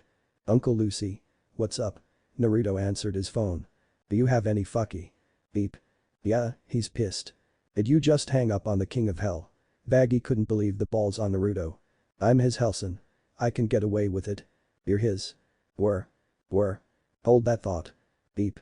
Naruto speaking, spoke into the phone. Hey, kiddo. What's up, mom? Not Tex, that's for certain. Okay, Naruto should have seen that coming. No pun intended. The spirit is willing be but the flesh is weak, a tired voice panted. Great. They were on speaker. I'll say. That thing's more limp than a wet noodle. Naruto's eye twitched, this is punishment for last week, isn't it? Which reminds me. Crap. Stupid big mouth. Tex has a bodyguard job and you're gonna help him out. What's the catch? Bodyguard duty was boring, sure, but there were way worse punishments his mother could dish out. Now where's the fun in telling you that? Yeah, dumb question fine. Bring your bathing suit, too. You'll be heading up top. Tex'll text you with a location in half an hour, better make that an hour. I see life coming back in him. Can't we just cuddle? Oh, stop being a little bitch and brace yourself. Bring the hot honey. Naruto. Help. Beep. Husk, what's the strongest stuff we got? Naruto needed that image out of his head. Tex was on his own. This. Thud. But with your healing powers that's nowhere near strong enough to make you forget what we just heard, Husk smirked. Damn it. Whatever. I'm off anyway. Call me if you need me. Wait, you're leaving. What kind of hotel security are you? Vaggie asked. The bored kind with nothing to do and one being punished by the third strongest of the sins. Why are you complaining? Why? You because why am I complaining? Vaggie wondered. Naruto being out of her hair for a week was a godsend. Well, you figure that out, I got a job to do. Call me if shit hits the fan. Where are you going anyway? Charlie asked, having returned from a phone call. Human world, answered the orange fox-like demon. Human world? You can't go to the what are you doing? Angel realized Naruto was rummaging in his tail. Looking for my swimming trunks, nope not that that's where was what the. Finally. I'm free. An exterminator cheered. The fuck? Many shouted and backed away from Naruto. Death to demons come. She shouted fanatically, her arms waving her holy sword like a maniac. Why is there an angel in your tail? And why is she naked? Charlie blushed. Crazy angel hellbent on killing or not, she had a decent figure. What? The exterminator stopped her rant and looked down, see she was indeed in her birthday suit. To their surprise, however, she shrugged, I'm a nudist anyway. Damn outfit was too tight, too. Oh, my. Courting an angel, my boy. What would your mother say? Very inappropriate stuff one should not say to their child, Naruto deadpanned. He's right. Auntie B would do that, Charlie agreed. Gross.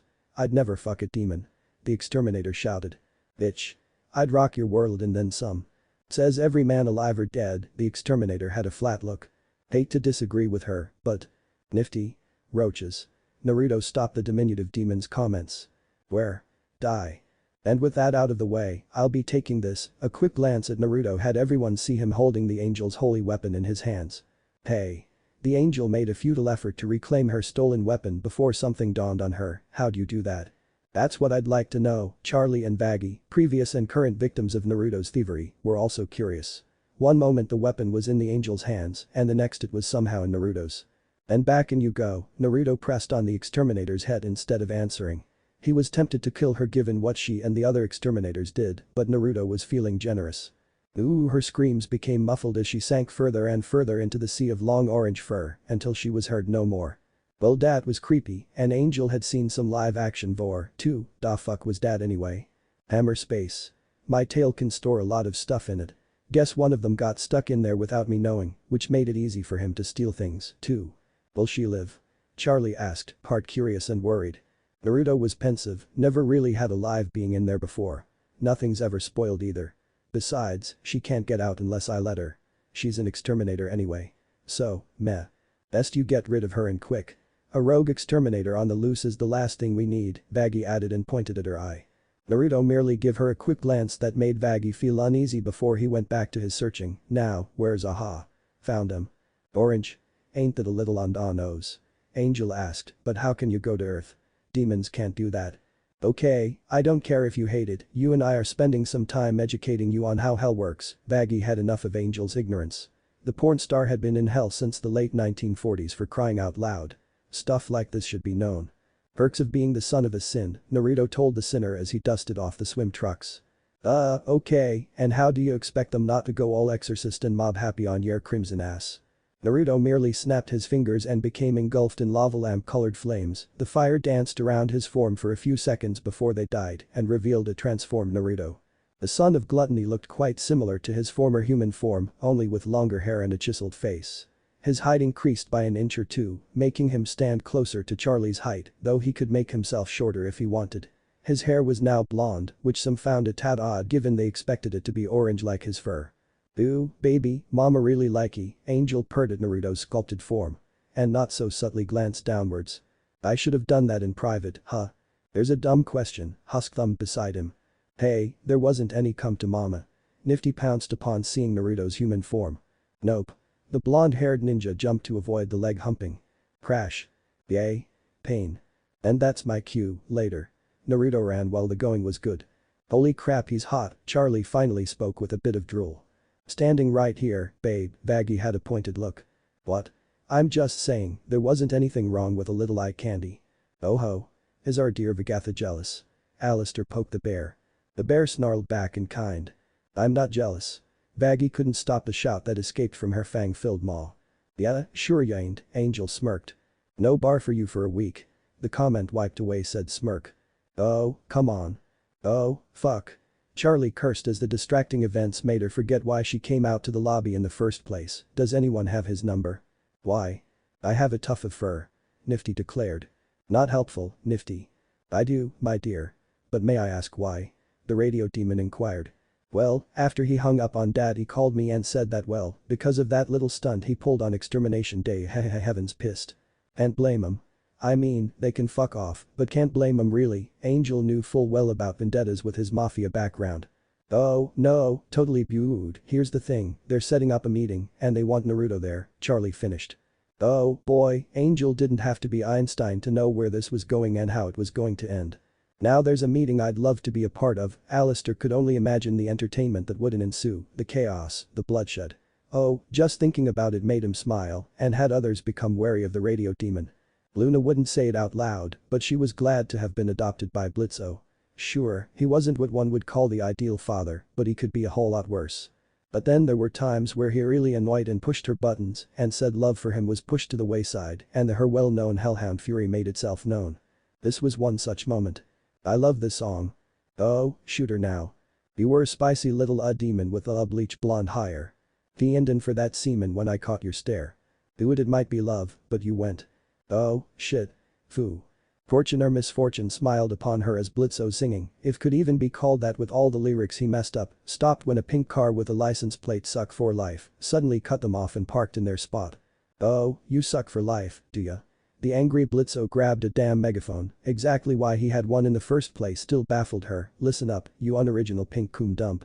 You have 3 goddamn seconds to get your tits out of my parking spot." Any further comments from his angry rant came to a halt when driver got out of her car and it was one of the few people in hell Blitzo wanted to see. An ex. In this case, oh shit. Verosika. Hold on. Did he say Verosika? As in Verosika Mayday the pop star? Blitzo. I should have known you'd be here. I could smell fish for miles, which is odd. Because, I believe the nearest ocean is. The imp fell flat on his face as he tried getting out of the van, much to Luna's amusement and embarrassment, 3 rings down. "And I should have known you'd be here when I heard the Amber Alerts." Luna groaned. She should have figured that news of them taking the little douchebag from months ago would bite them in the ass. They hadn't exactly been subtle, and Stolas had nearly taken the book back as a result had Blitzo, being the manware that he was, not pulled an all-nighter to appease the Gosha prince, along with damage control. "Why are you parking here? This is the only parking spot my company has. So take your Tampan race car somewhere else." "Actually, prick. It has my name on it." Verosika pointed to the newly and hastily written spray paint on the pavement. "I'm doing a bit of freelance for one of the infinitely more successful companies in the building, and they wanted to have me come in this week to lead their team during spring break." "A week? No, you are not parking here for a fucking week." "Oh, you mad, Blitzo? You gonna run off, leaving someone else to pay for the hotel room, steal their car and run 3 rings to Wrath and max my credit cards on shitty horse riding lessons?" Both demons finished.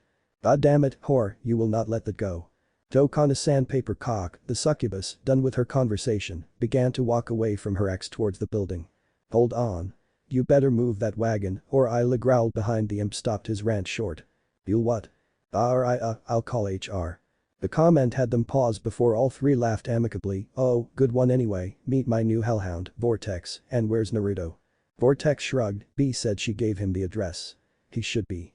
Banzai. Crash. Here. Oops. Whoever is the owner of the white sedan, you left your lights on.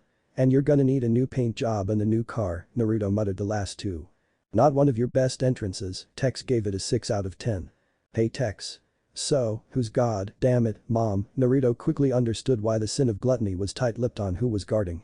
It wasn't that he disliked Verosika, both knew one another through Ozzy and the succubus being a regular of his mother's parties, but the succubus had some unique kinks that she always tried to convince him to take part of.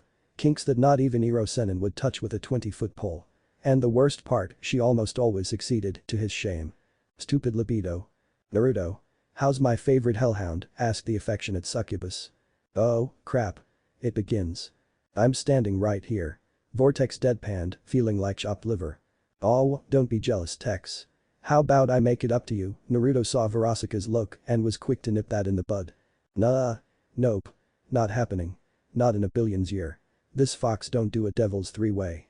Especially with his mother's boyfriend. No offense. None taken. B would skin me alive if she wasn't a part of it. Triple hell no. Sure, incest was considered one of the lowest forms of sin, and many circles didn't give a damn one way or the other but gross. Oh, Foxy, don't worry, Mom is gonna take good care of you, Verosika purred, and he was nearly putty in her hands. Naruto had to think of a not-so-pleasant memory to snap out of it. The last time you said that lube was involved, Naruto reminded. What's so bad about that? Tex asked. It wasn't for her if you get my drift, Tex winced. Oh, yeah, no thanks. Lube was essential, but no thanks. Verosika pouted, are you sure? I bet I can convince you OTHERWISE. Naruto simply gave the succubus popstar a deadpan look that only served to make her pout even more. It worked and Naruto caved. Damn it, woman. Look, I'll compromise. No dudes involved and no lube to be used on me and Naruto whispered into Verosika's ear, but while the imps of IMP couldn't hear what he was saying, Luna and Tex with their superior hearing could. Both were bright red, but not as red as an incredibly excited Verosika. Deal. Verosika cried and pressed her lips to Naruto's cheek. Lucky, Luna thought. Why? What'd he say? Millie asked. What? You said lucky, Moxie elaborated. I did. Crap. It suddenly dawned on Luna that she spoke out loud. Come on. Tell us. Luna, I forbid you from repeating what you heard. Blitzo ordered. Which had the opposite effect as Luna whispered in Millie's ear and had the imp from Wrath turn a new shade of red, you lucky bitch. Millie knew her sister would be jumping the demon the moment he was alone if she knew what was said. Why? What did he say? Moxie asked. Sorry, hun, girl talk, Millie told her husband. Moxie simply accepted the explanation. The hell with that.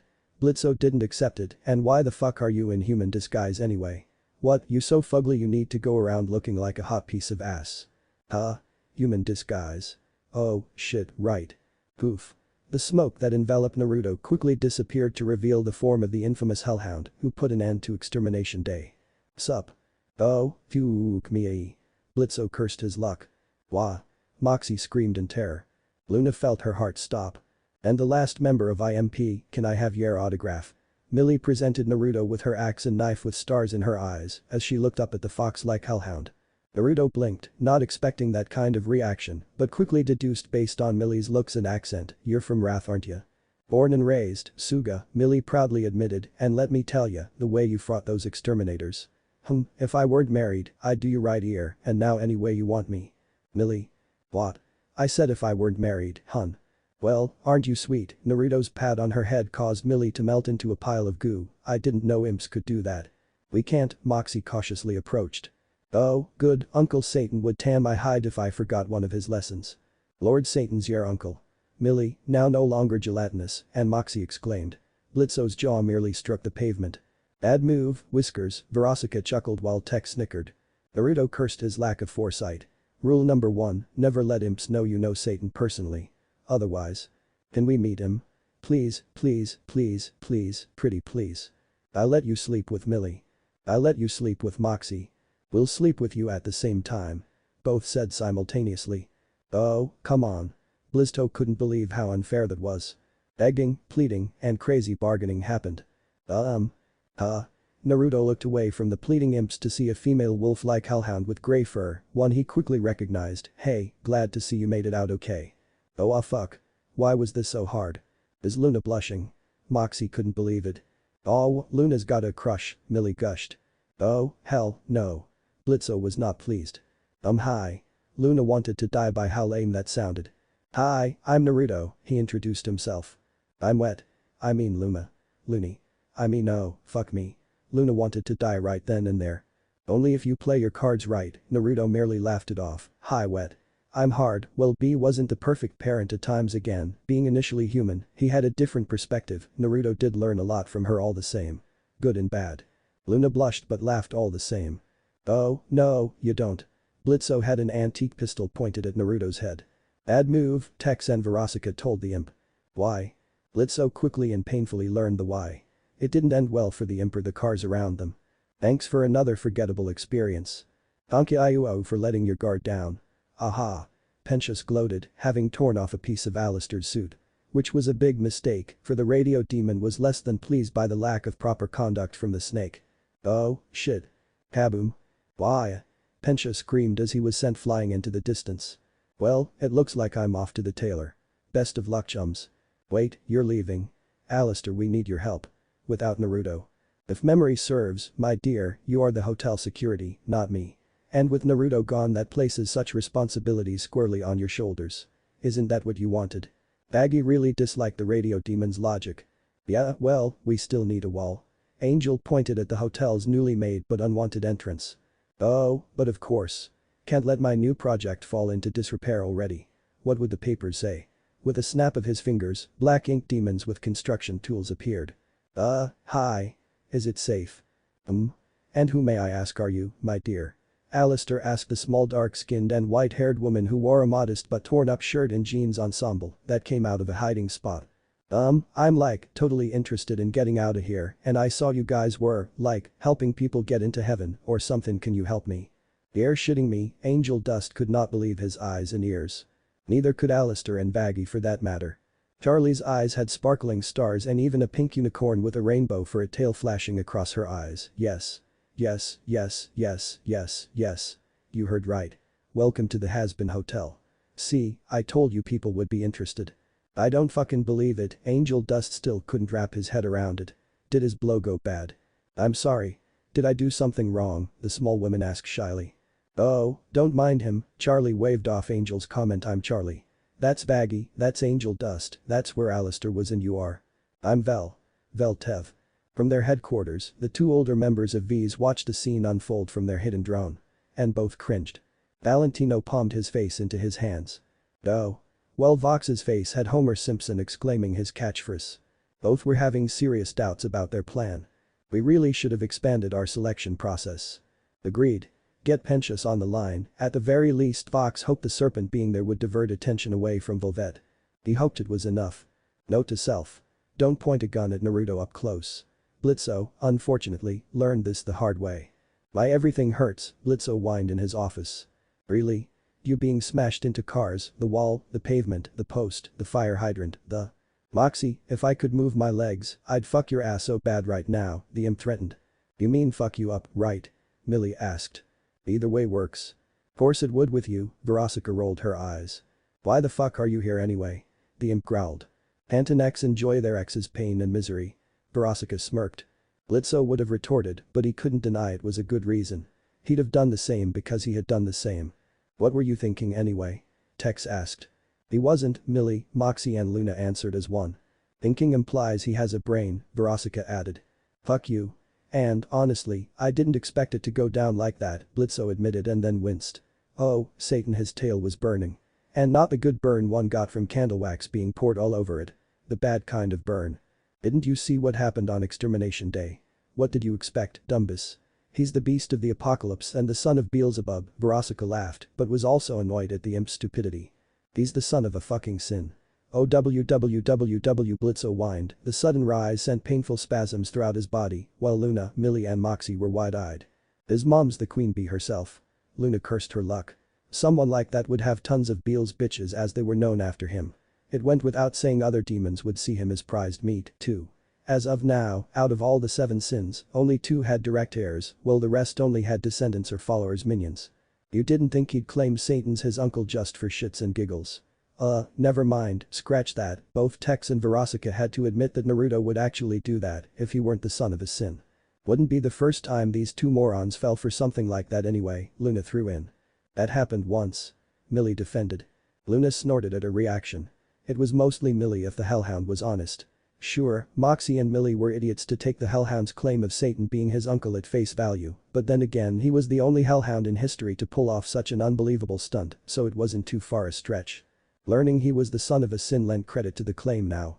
The sins for the most part were a tight-knit group. Next you'll tell me Lucifer's his fucking hellfather, Blitzo snarked at the absurdity of the claim. He is? What? Lucifer and Lady Lilith are his hellparents, Verosika gloated, B told me herself. Oh, fuck me seriously, someone fuck me. I feel like shit and need to feel good right now, fucking over a son of a sin was bad. Hellson of the king and queen of hell was worse.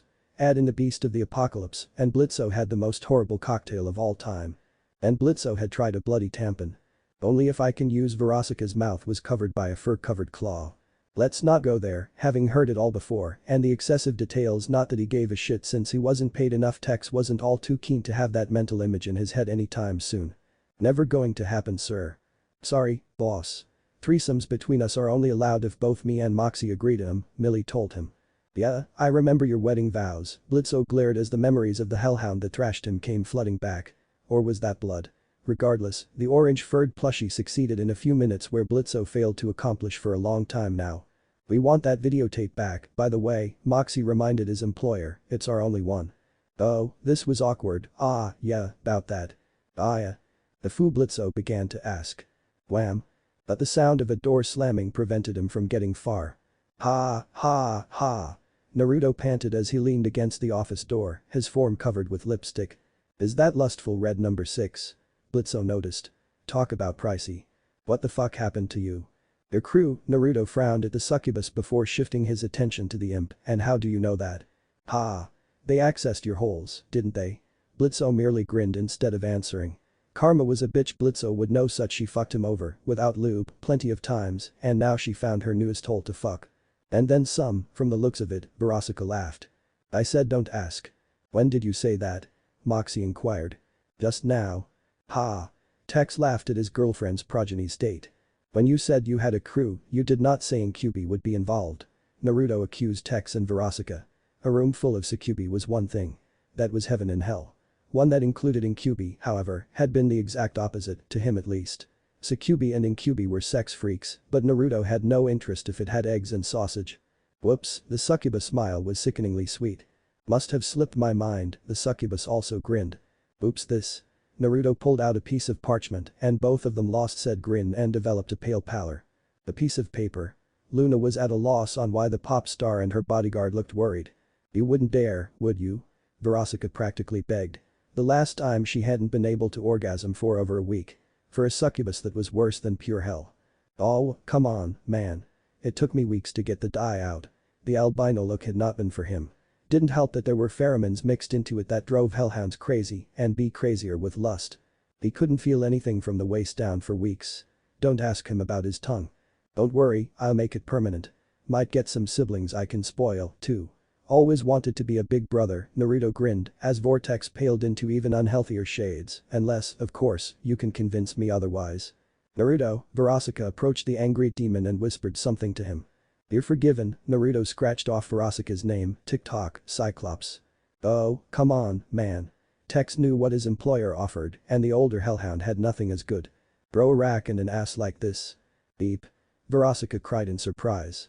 And then we'll talk, Naruto told his mother's boyfriend. No, we won't, Tex called his bluff. Guilty. Did you have to pinch my ass? Said hand was still on said ass and kneading it like dough. Can't steal your bra and thong. You never wear 'em. Can't spank your ass either. That's bed stuff. There's a code of conduct to be had. Like you didn't enjoy it anyway, Tex deadpanned at the pop star. Verosika went to admit on both counts but moaned instead as Naruto rubbed the pain away. New IT Millie whispered sang and grinned at her husband. Oh, crumbs, Moxie hated losing a bet against his wife. She tended to go nuts and not in the way he liked it most of the time. Luna was jealous. Foxy, where are you? A voice called. Piss off, Chet. Naruto barked from the closed door, screw it. Deal's off. Hey. For him, Naruto elaborated. Oh, well, you have my sympathy, which was Verosika's way of saying Tex was fucked. Tex wished he had thought of something sooner to placate her boyfriend's son, he knew he was so gonna pay for this.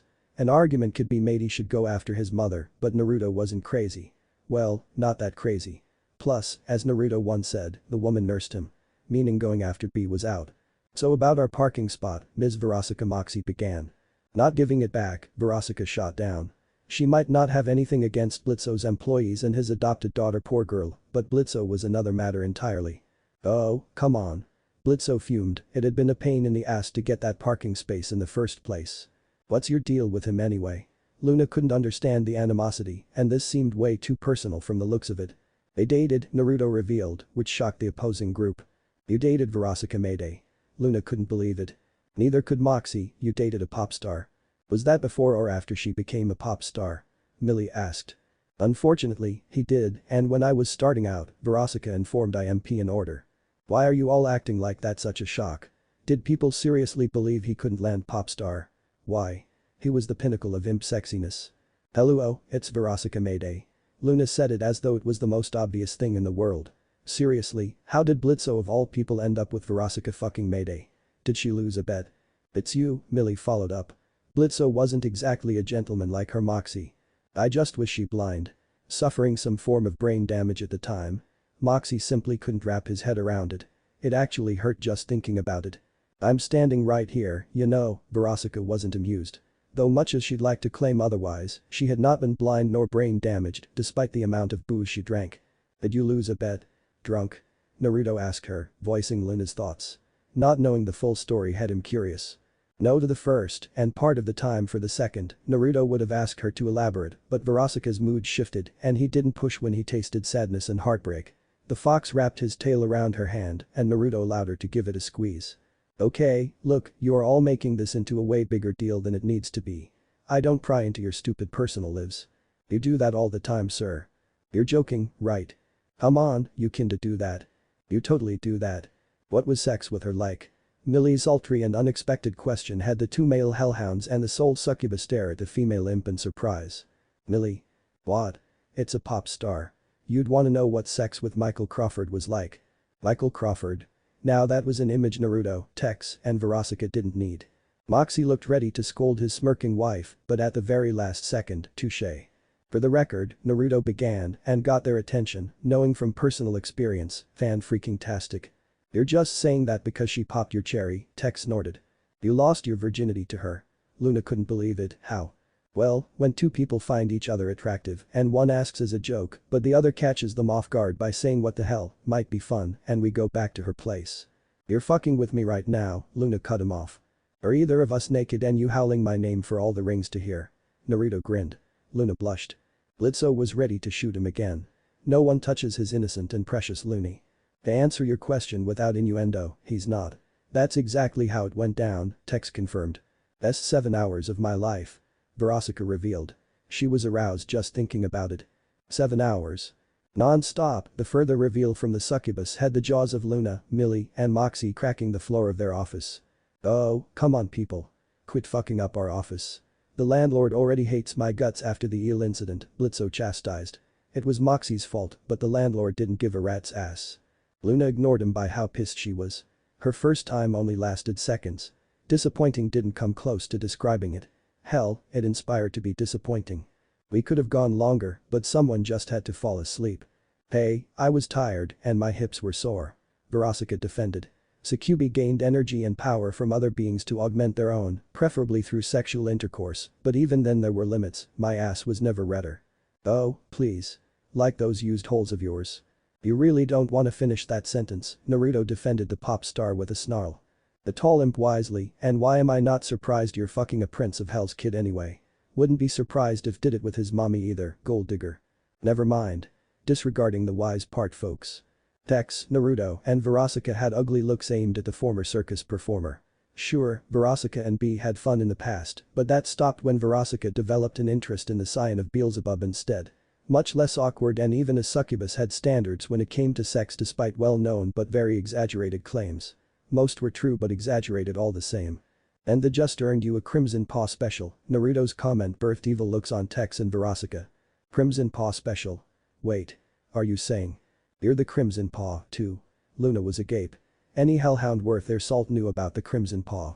The one who stole from Lucifer himself, the other sins, the Gosha and Overlords. Moxie listed while Millie had stars in her eyes. Last time I checked, Naruto grinned as his claws were enveloped in a dark sinister red aura that added validity to his claim. I take it back. Blitzo squeaked. He had heard of the infamous Underlord's reputation from Stolas whenever they made small talk when they took breaks from fucking, and Stolas had been deadly serious when he warned the imp not to get on the demon's bad side. To LAT Naruto's vicious grin had IMP take a step back. Hold on, Verosika interjected, as his ex, I need to say something. Oh, Verosika, bless your alcohol-fueled heart. I knew you still wait, no, this a let's fuck the ex even more scenario, isn't it? He has a thing for horses. Make it so he can't stand the sight of them anymore, the succubus had a proud look on her face. Yeah, that checks out, Blitzo cursed his insight, should have seen that coming miles away. Did you also see this coming? Verosika held out an object that sent Blitzo into a rage. Yukum dump. I knew it. I knew it. I knew it. I fucking knew you had Buttercum. Buttercum? Naruto asked. He's really obsessed with horses. Like, delusional unhealthily, needs therapy obsessed, Verosika informed the son of B. I'm not. There was nothing wrong with the Majesty, which was horses. Blitzo believed he had a healthy level of liking for them. You're totally obsessed, Luna chimed. Therapy would do you some good, sir maybe, Moxie said his piece. It's just horses, having grown up around them, Millie didn't see what the big deal was. Does he still watch that stupid My Little Pony show? Verosika asked them. Yes, all three answered as one. He watches that shit. Naruto shuddered. His mother forced him to watch it as punishment, even Mammon wouldn't make knockoffs of that crap. That's it. The last comment went too far, I challenge you to a fucking challenge. Fuck, I said that twice. Hold on, are you declaring a demon duel? Naruto blinked. I think he is, Verosika laughed, what's the game, BL? Hold up. Naruto stopped the succubus, as heir and prince of the gluttony ring, by the laws passed down by the king of hell, Lucifer Morningstar, I, Naruto, son of Beelzebub the sin of gluttony, will officiate and oversee this duel, between Verosika Mayday and Blitzo, what's your last name? Bucko. Blitzo Bucko. And the loser shall acquiesce to all terms of the agreement, yaddy, yaddy, yada, etc., etc. With a clap of his hands, a lava lamp flame covered both Verosika and Blitzo until it formed into a set of chains that intertwined into a lock between them and then vanished. Ooh, what? Don't look at me, I don't make these rules, I just gotta make certain they're followed to the letter, Naruto, like any other noble was duty-bound to oversee them if they were made aware of such a duel. Most demon duels didn't have an officiator, so they were classified as pseudo-duels, and therefore cheating and loopholes were more prominent, where 8 times out of 10 ended with no clear winner. With a swirl of flames, Naruto conjured a piece of lava lamp blowing parchment, specify your terms. Nope. Screw that. I call a conflict of fucking inter-herc. Naruto held the imp by the throat with his tail, the imp's feet kicking the air, his arms bound by the same tail to prevent escape, never. Question. My integrity. Blitzo merely smiled despite becoming oxygen deprived. HHH. HH harder. You what? Naruto dropped the imp. Ha.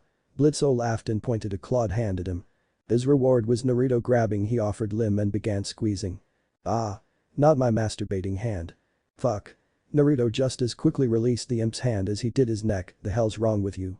We could talk about that for a whole day and barely cover 5% of that statement, Verosika told him. If you're lucky, the other members of IMP agreed with the succubus's statement. Screw you. I'm perfect in every Satan-damned way. Naruto knew he was meant to be neutral and had nothing against the other three, but after the imp stunts, the son of gluttony hoped Verosika's group won. Sometime later. Oh, shit. A demon duel. No. I get it. I had to deal with a few myself. How long's the week? Oh, up to a week. Okay, see you then. Good news? Baggy asked. Naruto's officiating a demon duel. Might be gone for a week. You have no idea how turned I am from hearing that, Baggy enjoyed the blush the princess of hell developed. Fuck. A week. God damn it. Volvette couldn't believe her rotten luck. So much for that rom she was hoping for. A demon duel. Think we can watch? Angel Dust asked. Do you even know what a demon duel is? Husk asked from the bar. Duh. It's when two demons enter a contest and the loser has to fulfill the winner's terms or face punishment by the one overseeing it, Angel explained. What? You know what a demon duel is, but you don't know that a demon can go to Earth. Was Angel trying to piss her off? Vaggie wondered. Yes. Vaggie concluded that he was indeed trying to piss her off. You know what, I'm not gonna ask. Good. Saves me time and trouble. Angel looked at his nails. The comment made Vaggie's bow curl into small horns. Valentino's boy toy isn't as dumb as he looks, but then the blind as fuck porn demon had a bad habit of underestimating those under his employ. Ah, the joys of being a noble of hell, Alistair laughed. Well, I suppose I can fill in for the boy. Might prove entertaining. Do you even have security experience? I've been an overlord longer than you've been alive, my dear. Protecting one's territories is expected of the role. Neither Vaggie nor Charlie nor the disguised Volvet could argue with that. Alistair's methods, however, were another story. Who are you, talking about? Volvet asked. Naruto. He's our security, well, below me. And he's Queen Bee's kid. Queen Bee? Volvet feigned ignorance. Prince Beelzebub, the sin of gluttony and prince of the third circle of hell, Alistair grinned. Beep. Don't worry, he's very nice. Not when he's bored or pissed, Husk chimed in from the bar. Remember the casino incident in Greed? Ah, what fun, Alistair remembered fondly. Not really. I still owe them $500,000, Naruto and Alistair, however, pretty much left them penniless. And that was with the casino cheating. Greed? I thought Auntie B wanted him away from Mammon. Charlie asked. Interesting, Volvet believed this could be worthwhile. She did. Kid snuck away during one of her parties, Husk shuddered. And she didn't notice? Angel Dust asked. Auntie B's parties can last anywhere between hours, days, or even weeks, Charlie informed the hotel's first resident. One, gotta get me an invite to one of those, Angel remarked. Two, Queen Bee found out didn't she? We weren't caught by Mammon, but yeah. Kid was banned from every raiment stand and bar in Gluttony for months. She's yet to lift the limit he's allowed to order. Forced me to drink booze till my guts burst. Literally, sinners were immortal, but immortality had its downsides. Even if they could put themselves back together, Nifty was tied to a chair and forced to stay in a filthy room with bugs without being able to clean it and only got filthier. Boss man irk. That's quite enough, Husker, an otherworldly chain and harsh tug from the unamused radio, stopped the sinner from saying more. Some memories were best left forgotten or locked up tight. He was forced to watch television, wasn't he? Vaggie knew she hit the nail on the head if Alistair's eye twitch and soured smile were anything to go by. She made him watch Britney Spears, Spice Girls, and Avril Lavigne music videos over and over. Nifty declared. Boo off. Many winced. Talk about overkill. No head pats or shoulder rides for you, Alistair dismissed the chain from Husk's throat. The former overlord had a smirk the radio demon surely wished to erase. No. Nifty bawled. On da subject, how did Yaos 3 meet Foxy anyway? Angel Dust asked. That. Knock. Knock. Knock. We'll have to wait. Oh, come on. Whoever knocked on the door was dead. Why hello my dear. Angel Dust grinned when he saw it was Pentious at the door. Oh, goody, the porn star brought out his extra arms and Tommy guns, target practice. Angel. Nearly 7 days later. All was calm, or as calm as it could get in the Prince of Gluttony's home. The mansion had to be renovated more than once whenever a party got out of control. Drunks, too much raunchy sex, the smells, beer stains, food stains, puke stains, sex stains, drug stains, stains of unknown and not wanting to know nature. So many freaking stains. All of which were common occurrences, but B didn't really mind. Unless they happened to her, that is. Then her ugly side came out. Said Sin was on the dance floor amongst hellhounds as she moved and swayed to the deafening music that blared throughout the mansion. On both sides were two female hellhounds and B could taste their intent, their desires. Her. Not that she minded really, she went both ways and she and Tex were in an open relationship. However, Tex was her main chew toy, as she affectionately called him. He wasn't the biggest fan of her pet name out in the open at least. That said, ever since the incident 22 years ago that ended in her pregnancy with her one and only son, a fact that still baffled her if she was being honest but didn't regret, she loved the little shit with her entire being. B had since taken better precautions when it came to choosing her partners. Fortunately, she couldn't get pregnant from women. However, Asmodeus mentioned he was working on some top secret project related to that after learning about some weird Japanese fetish. Why, she didn't know, nor bothered to ask. The flaming rooster had some odd tastes. Although, doing it with a chick with and not those who were just guys with implanted tits, been there and done them already thank you very much. Was a kinky thought if she was honest. B was always up for trying something new at least once. Slightly aroused, B brought in the two female hellhounds close to her and their arousal heightened, so, you too. Bang. B. Ah, shit. Party's over, and so was her arousal and that of her two potential bedmates. Everyone out now. No one questioned, backtalked, or said a word. They simply left and they left quickly. It wasn't like they had much room to contest it when the order came from the most powerful of demons, the most powerful sin, the fallen angel, the second child of God, and the king of hell himself. Lucifer Morningstar. Really, Lucy? Very old friend or not, she was annoyed by Lucifer ruining her fun and that of others. Major buzzkill. Have I not been kind? Caring, helpful, charitable? Look, can we skip to the end? We both know I hate shit like this. B cut him off. Want a beer? Lucifer's eye twitched but begrudgingly accepted the beer and cut off that he should have seen it coming. Ever since he knew her, B had always preferred people getting straight to the point rather than tiptoe around it. She had never been the patient sort when it came to certain things. Alright then. Because of your kid's little stunt, I haven't been able to sleep in days. What prank did he pull this time? Rig your duckies with peanut and jelly again. Have 'em explode into sticky slime. Dance and singing those stupid show tunes or world domination. B laughed at the memory. That was him. I thought I did that. Lucifer had been sleep deprived then and thought he made a mistake when he woke up bound and gagged by his own creations. Hellbent on world domination had been humiliating, to say the least. The less said what the peanut butter and jelly ones did. It took him days to get them under control. Lucifer made a mental note to get even with the little shit. Dude, it was a long time ago. Let it go. It was last month. Barely last month really. Potato, B shrugged. And no, it's not about that. This is due to other flying shits. Gosha. Lucifer snorted, but he'd come back to that later. You do know not all of them are bird-like, right? B merely shrugged and took a big swig of her alcohol. She couldn't give two shits about Ozzy's descendants and followers. Hellhounds and to a much lesser extent imps and Kyuubi were her people. The other flying shits. He understood now and quickly swallowed her beer and the beer bottle. She liked the crunch, for fuck's sakes. What do those overstuffed holier-than-thou geese want now? She should have guessed heaven was involved. Banishing them to hell wasn't enough for those uptight assholes. Let me think. Could it possibly be because your son humiliated their exterminators and Adam killed said exterminators and almost killed Adam? Gee, I wonder what they want. Hardy har, Lucy. B wasn't amused, neither was Lucy based on the vibe she was tasting. If only he and Lily were still together. The dude was much more relaxed with the queen of hell by his side. Plus she missed the tall bombshell, and so did Lucy if the wedding ring around his finger was any indicator. Well, ask a stupid question.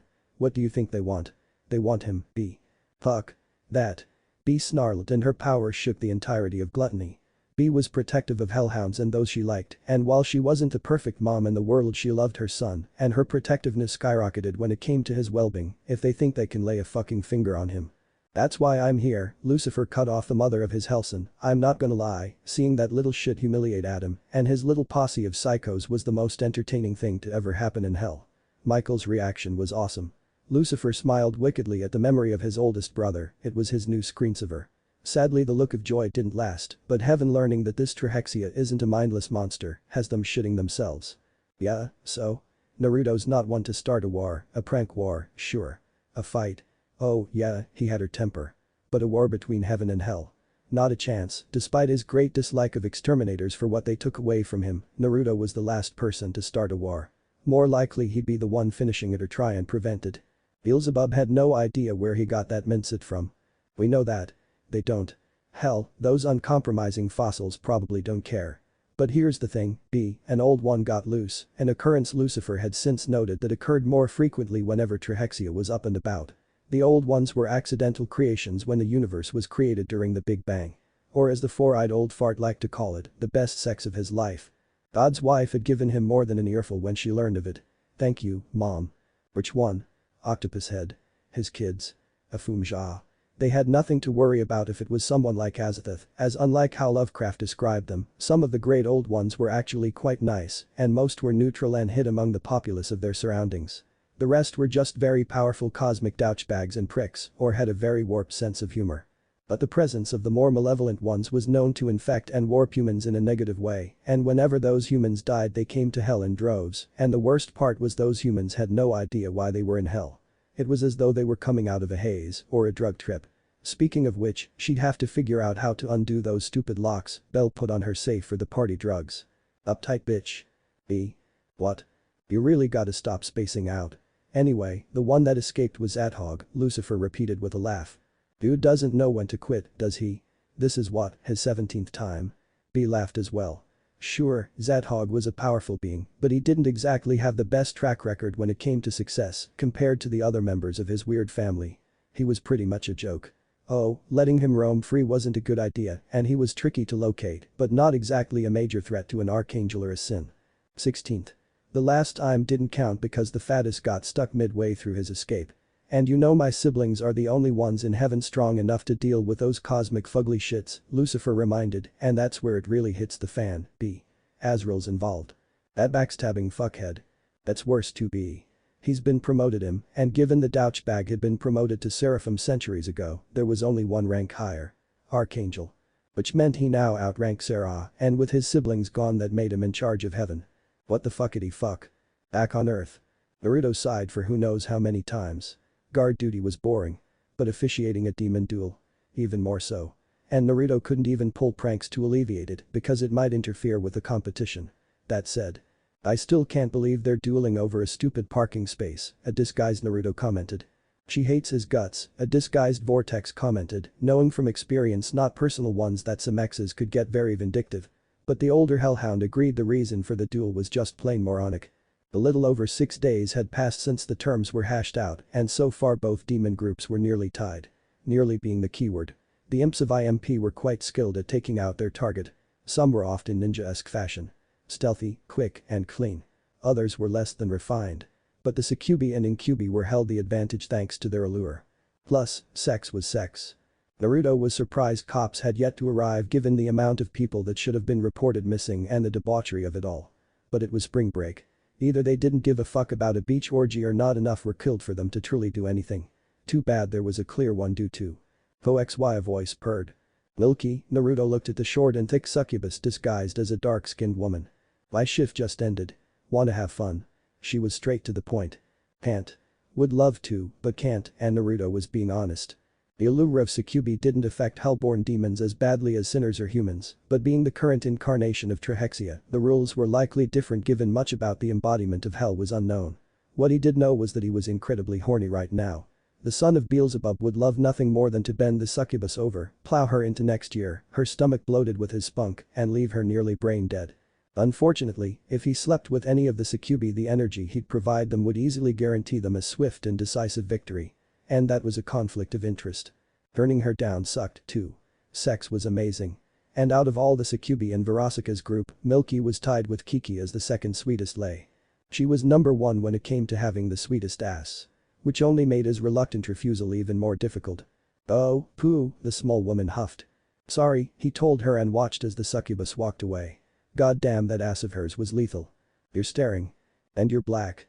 Now, if we're done stating the obvious. Hey you. Hey, wet, Naruto teased her. Disguised or not, it did nothing to eliminate or change her scent. Oh, hey. You're the hound workin' for my boss's freaky ex, Tex also recognized the scent. Luna chuckled nervously, yeah. Sorry if that's weird. Vortex and Naruto just shrugged, it's cool. Her beef ain't mine. I'm not paid enough to care. Naruto knew Vortex well enough to know it wasn't meant as an insult. The older hellhound cared for Verasika, the two were friends for years now, but he made it a point that her issues with her ex were none of his business. Yeah. I'm Luna. She nervously shouted. Yeah, we met 5 days ago, remember? Oh, right. Fuck. Stupid, Naruto chuckled. The female hellhound was cute when she was nervous. It reminded him of Hinata. And he was digging the goth look. You don't get out much, do ya? Luna's head fell from his comment. You're on fire, man, Vortex applauded. No, really continue. Naruto had to agree with his mother's boyfriend. That was not one of his smoother comments. Sorry. Fortunately, Luna waved him off, it's fine. I don't get out much, she admitted. Your dad? He isn't my dad. Luna snarled, and both male hellhounds blinked at her aggressive tone. Luna's eyes widened when she realized what she did. Oh, shit. I'll just. How about we start over, Naruto suggested, sound good? Yes. Okay. I'm Vortex. I'm Naruto. Both hellhounds mimicked Luna's nervous greeting, and it served to ease the tension. That's hot, perhaps a little too much, I mean, like, literally, cause vortexes they give off heat. Probably. Right. Yeah. I guess, but my friends call me Tex. And don't let him tell you otherwise. His name means fish cake, not maelstrom, Vortex informed her. You bastard. Naruto wished he could deny it, but it was true. He had nothing against being named after a ramen topping ramen ruled. But he didn't want others to know that. Okay, maybe he was a little embarrassed. Oh, yeah. I wish I had friends. I don't have friends, Luna admitted once more to herself and her fellow hellhounds. Naruto could relate. It wasn't the case now, but in his former life, he didn't have much in terms of friends growing up either. Even now the amount of friends, true friends, he had was fairly low by comparison.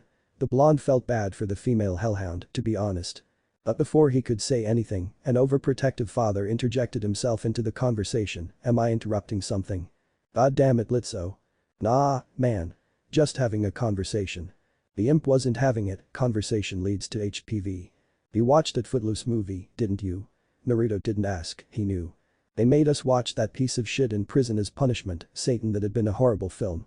Half the inmates had to be stopped from biting off their tongues and stay out of this pretty boy. The imp was an enigma. His fear and dislike of Naruto going back and forth whenever the imp was feeling bouncy or, more commonly, being just plain stupid. Litso, get the fuck out of here. Luna snarled at her adoptive parent. Uh-oh. Family drama, Naruto could tell this wasn't gonna be pretty. Did you forget we have a parking space on the line?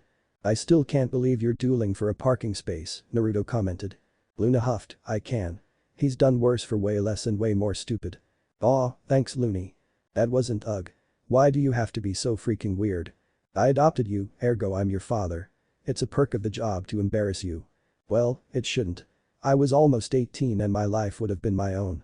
I didn't need you then, and I don't need you now, off topic, but Luna was pissed and couldn't help herself. Naruto winced. Being a former orphan, this kinda struck home with him. Sure, the imp wasn't what he would call the ideal parent, but the love and concern that he sensed from the demon for his adopted daughter was indisputable. Naruto was honestly sorry for them. Damn, girl. That was savage, Naruto heard Tech's voice and realized Blitzo had left, you okay? Luna blushed from the contact, yeah, I'm fine. He'll get over it. He always does. I'm glad you could stick up for yourself, at least. Takes guts. Dude, I get you and mom are in an open relationship, but flirt elsewhere, Naruto cut in. You're dating Beelzebub? Yep. Tex looked proud, but he wasn't cocky. Luna had a small hurt puppy dog look on her human face. Naruto was the bigger prize, but him being who he was, Luna knew a common stray like herself had no chance with royalty. Her father's relationship with a Gosha prince didn't count as that was transactional. Tex looked like a decent guy, but learning he was the boyfriend of the queen bee, open relationship or not, had her shut down those plans just as quickly.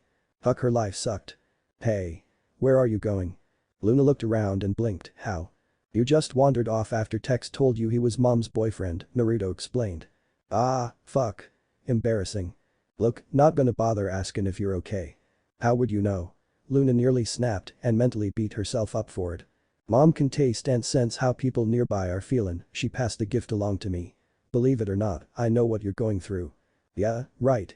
Mr. Royal knows what a stray like me is going through, Luna scoffed. Ever wonder why no one's really heard of me until Extermination Day? Luna went to reply, but her mind quickly stopped her when she could not recall a single event, post, or news about the heir of gluttony. Princess Morningstar was born over 200 years ago, and the celebrations the king and queen of hell held for the occasion were still talked about to this day as one of the biggest events to ever grace hell. Though so. Parents can be overprotective. It can be a real pain in the ass, trust me. But then, I'd rather have a mother who worries about me and knows she loves me than not have any of that. You don't get a lot of decent parents in hell. Well, Uzumaki Kushina and Namikaze Minato would always be his parents. Beelzebub birthed and raised him and protected him like the mother he always wanted. However, Naruto had to admit that the prince of the third ring tended to act more like a cool aunt and older sister than a mother at times. He was fairly sure a normal mother wouldn't have given him his first sip of alcohol at the tender age of 9. But then again, it was hell, so that was pretty tame. And for all that guy's faults, and I don't have to taste or smell to know he has a lot of them, he loves you without a doubt. Luna didn't want to admit it, but was forced to acknowledge he could have done way worse than the overprotective imp. He's okay, I guess. Annoying as fuck, but okay. Anything else that was to be said didn't come to light when a giant catfish like kaiju crashed the party. The fuck? Oh, finally. Some action. Naruto grinned and cracked his knuckles, his neck, and his back as he stretched. I was going nuts. Unfortunately for him, Millie beat Naruto to it and she did so in spectacular fashion. Not enough to impress Satan Oji, but it was a nice kill nonetheless. Imps from Wrath were cut above other imps, given most imps wouldn't have been able to perform such a feat. Oh, yeah, way to show off, Mills. Blitz told his second best employee. Is Mox okay? Oh, yeah. He's fine. Catch. This is funny. I'm so drinky. It was clear to Naruto that the imp was drunk off his rocker, but it didn't stop his wife from laughing at how silly he was. Okay, this is too wholesome for my liking, the tall imp complained. Blitz. Okay, before we go too far. 1, that only counts as 1, Naruto told them, which made Millie give him the stink eye. 2. That was beautiful.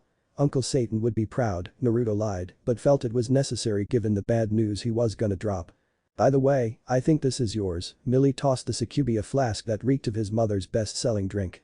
Really, V? Verosika merely shrugged, and then both groups got into an argument over who won. So, who won? Naruto realized the question was being directed at him, but the distraction of the two groups bickering enabled the police to surround them. Freeze. You sick degenerates. Oh, shit, Blitzo cursed. Alright, sluts. Get ready to suck a lot of pig, Verosika raised her hands, and both groups groaned. Fuck that. Except for one. Naruto was not sucking, not now. Not ever. Also, why is a clown pointing a gun at us? All the police officers looked at the individual in question, and sure enough, there was indeed a clown pointing a gun at the disguised and non-disguised demons. Who the fuck are you? Oh, that's Jerry. He was doing undercover duty, one cop said. Sup, greeted the clown. The distraction gave Naruto the chance to throw down some smoke pellets. Open fire. Flick. Flick. Flick. Flick. What the? My gun's not working. Mine either. The fuck? Goddamn budget cuts. By the time the smoke cleared, the group had long since returned to hell. Hell sometime later. Oh, my head, Moxie complained. The throbbing in his skull was unbearable. Lightweight, Verosika laughed, what self-respecting demon gets drunk off human booze anyway? Listen here, you bitch. Millie defended her husband. Ladies, no catfighting until I set up the camera, Naruto ordered. Camera? Luna gave him a look. Do you know how much people would pay to see Verosika fucking Mayday duking it out with an imp? Better get a 25% cut. The succubus told him. Done. Excuse me?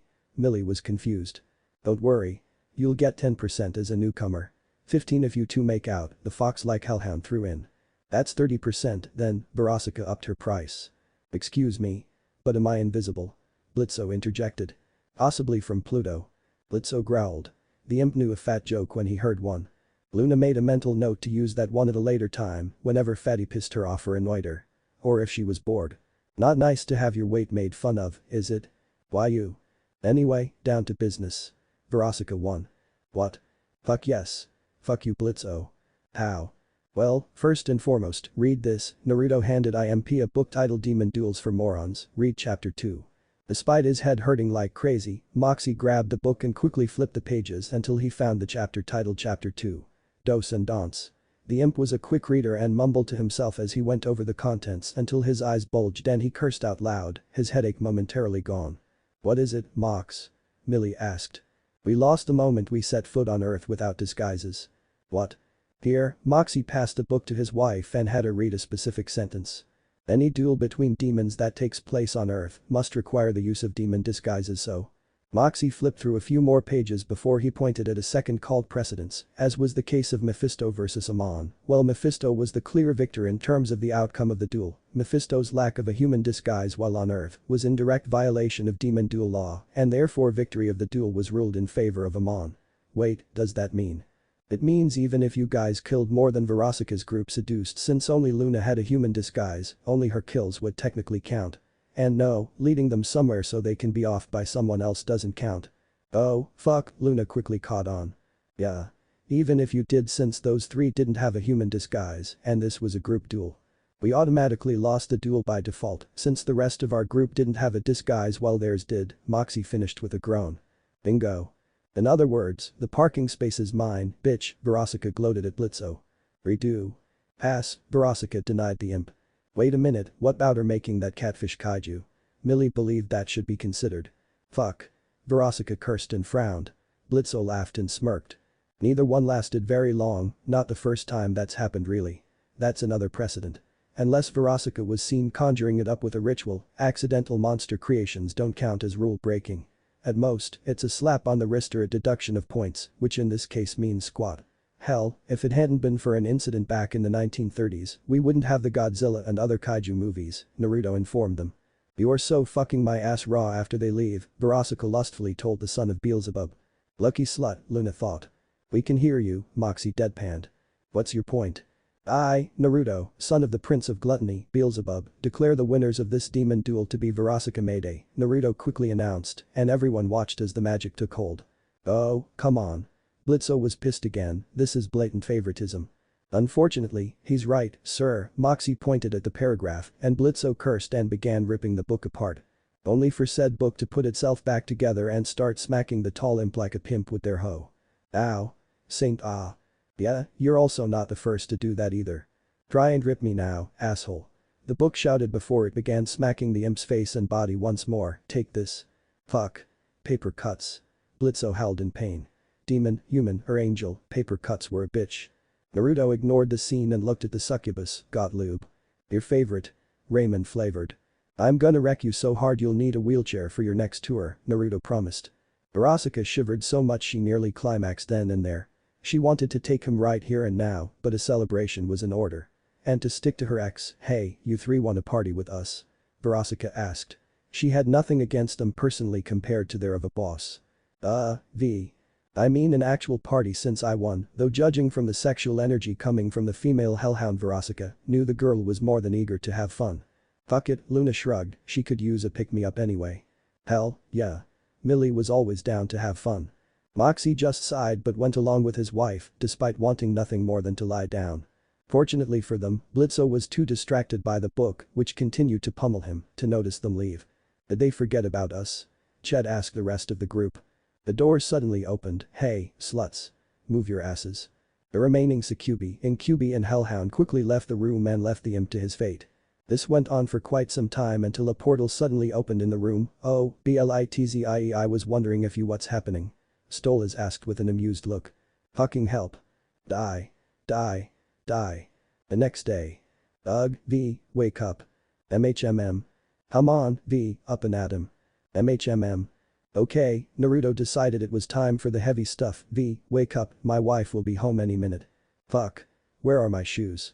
Works every time, Naruto told Luna. What are you doing here? More importantly, why was she in her birthday suit? And you'll keep it down. A voice asked him, one coming from under the covers before the hellhound could respond. A quick pull of the covers revealed an imp. A naked imp. Millie. What are you doing here? Naruto demanded, nice ass by the way. Thanks. My head, another voice and another swift tug revealed another imp. Oh, please no, Naruto, upon seeing Moxie, who was just as naked as his wife, really hoped this was just a bad dream. A quick tug on his ear and the pain associated with it said otherwise. Ow. That was a move. Barasaka wasn't amused. Dealing with a pissed wife or husband after sleeping with their cheating partner was not a good experience or way to start the day. Barasaka tried her best to avoid being in those situations. Batting away the hand, Naruto rubbed his ear, got you up, didn't it? By the by, V, what did we do last night? You don't remember? Blackout again. Damn. Let's see if I yep. I recorded it. You record. Too loud, Moxie winced. Addy, if you don't tone it down, I will rip your Luna blinked and then realized what she just said. The hellhound looked down and sure enough there, naked as the day they were born were Moxie and Millie. Oh, fuck me. I think they already did, Naruto pointed out, then began fishing for something from his tail. Oh, crumbs. Moxie shivered, Blitzo was going to kill him. And likely rape his corpse, too. Or just rape him, then kill him. Blitzo wasn't exactly consistent with his threats, Moxie noted. Crumbs. What are you 5? Barasaka snarked but winced from a sharp pain in her head. Oh, fuck my head. Here, hangover cures from Belphegor Botchin herself. Works instantly. The group cut him off and all sighed with sweet relief as the throbbing disappeared like magic the instant they popped their pill. Oh, Satan, that's better. And go wrong with Belphegor's drugs. Pricey, but worth it. Barasaka was still pissed that the Sin was too lazy to make large batches for mass distribution. Now let's here we go. Wow, you're bigger than Blitzo. And by a good margin, the succubus remarked. Really didn't need to hear that. Luna looked for some leftover booze to wipe away that unwanted memory, but found nothing but empty bottles and shattered hopes. Fuck. Lame. So far all I see is him sleeping with his wife. Oh, praise Satan, Moxie was relieved. Whistle. Millie, was it? You're a real slut after my own holy shit. You took that bitch breaker like a champ. Are you part succubus? That's highly inap. I think Pa said something about Ma Grandpa being half incubus thanks to a key party his parents went to, but that was never proven. Millie cut off her husband. Holy fuck, that is big. Getting an accidental glimpse, Luna couldn't deny it. Guess you're not much of a wuss after all. Thanks. Moxie couldn't tell if she was insulting or congratulating him, or both, but covered himself all the same. Ma, Moxie's all man, Millie purred in her husband's ear. Took me a while to get used to it, but it was nothing. Oh, wait, hold on, something's happening. Oh, please no, Naruto prayed it wasn't what he was thinking. Okay, it's clear you only did your wife. Moxie once again praised Satan and was more than relieved. Until Verosika followed up with, can't say the same for her though. Verosika showed them the recording. Oh, Satan. Harder Foxy. Who's my dirty little imp?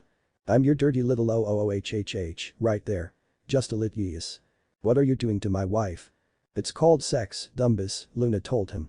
Lork. That more specifically, however, is called spit roasting, Verosika added. Luna had to agree, Millie took that thing like a pro. Correction. She took two things like a pro. I know what IT is. And it was not what Moxie was referring to. Why do you do this? Why did you break the rules of a devil's three-way? Naruto gestured to the screen. Eye contact between two dudes wasn't allowed, which Moxie was clearly doing in the recording.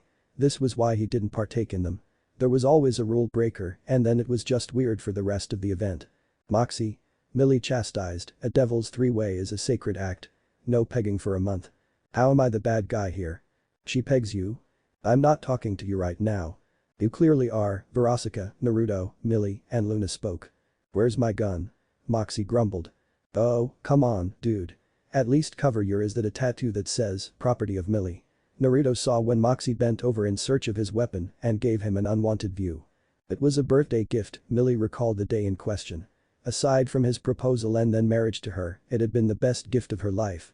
Not talking to you. Aw, come on, hun. It's not that big a deal. Moxie stopped his search, excuse me what? We were drunk and we both participated at the same time as we agreed. Yeah, but. Here's your gun. Thank you, Blitzo. Blitzo?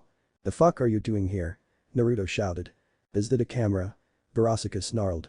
Not fucking cool, dad. Luna. The imp realized in horror until, wait, did you just? Aim that gun, fatty. Luna ordered. Not before I neuter him, Verosika had a knife in her hand. Hold on. I have something important to ask, Millie declared and then looked at the son of a sin. When can we meet, Satan? Why would oh, crap look, I never agreed to any such deal, Naruto began and stopped any argument from the imp by raising his hand. That said, given all that's happened fair's fair, I suppose. Are you saying? Yes, you can see him. Apology accepted. Right, Mox. I suppose. Moxie was still upset, but the prospect of meeting the Lord of Wrath and Lord of Imps was virtually every imp's dream. Just don't let it happen again. Oh, hun, we both know we can't make that promise when we're drunk. Moxie had to concede to that. Let me know when and where and either me or mom will take you to him. Oh, thank you, thank you, thank you, thank you, thank you. Millie hugged the hellhound. You, big fella ain't ya? Millie. What? 4 inches soft and over 8 inches hard, Verosika informed the imps, a little over 9 if you press. Please stop talking about how amazing my is. Off topic, who's that? The group looked to the entrance to the washroom to spot a naked woman with a toned body. Her appearance was human, except for the black wings sprouting from her back. Finally realized, you fucking idiots. Recognizing the voice, Naruto exclaimed, how the fuck did you get out? And why are your wings black now? To his surprise, she blushed and looked shy. Even with their enhanced hearing, neither Naruto nor Luna understood what was said. What? We fucked. Cool. Meanwhile in heaven. And, lo, cometh a beast, greater and terrible than any other born or to be, and his wrath shall scorch the heavens and the earth and beyond until all perish. And the whole was amazed and followed after the beast, and upon the beast's back, he carried a scarlet woman who enthralled the lesser. The beast's majesty pushed aside the highest's most blessed, and he was akin to a mountain that wades in the sea and has its head above the clouds. Fear him, for he is fear himself, and wrath, and gluttony, and pride, and he shall forever be known as Trahixa, the great beast of the apocalypse. Ah fuck does that mean? Adam asked in his less than dignified manner. It's an old prophecy, one long since dismissed as pure nonsense. Who wrote it has long been forgotten. I only just came across it by pure happenstance when I tried learning anything I could about Trahexia. Your Highness, Trahexia is no more than a beast, yet this prophecy and what we witnessed makes it seem otherwise, Lute spoke. You're correct. Trihexia has never once been a concern for heaven due to its unpredictable and wild nature to attack all those closest to where it was confined, in other words, hell. Can't believe I fell for that shit.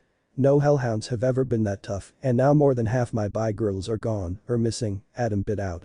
The humiliation and anger from that day weren't things that were going to go away anytime soon. Indeed. And now it would appear hell has found a way to control it, or whichever demon possesses its power found some way to control it. The passage regarding the Scarlet Woman also made her uneasy. Was this in reference to a mate? Or was this Trihexia's master, or someone capable of channeling or directing Trihexia in the way she wanted? Too many questions and none had answers. Hold on now.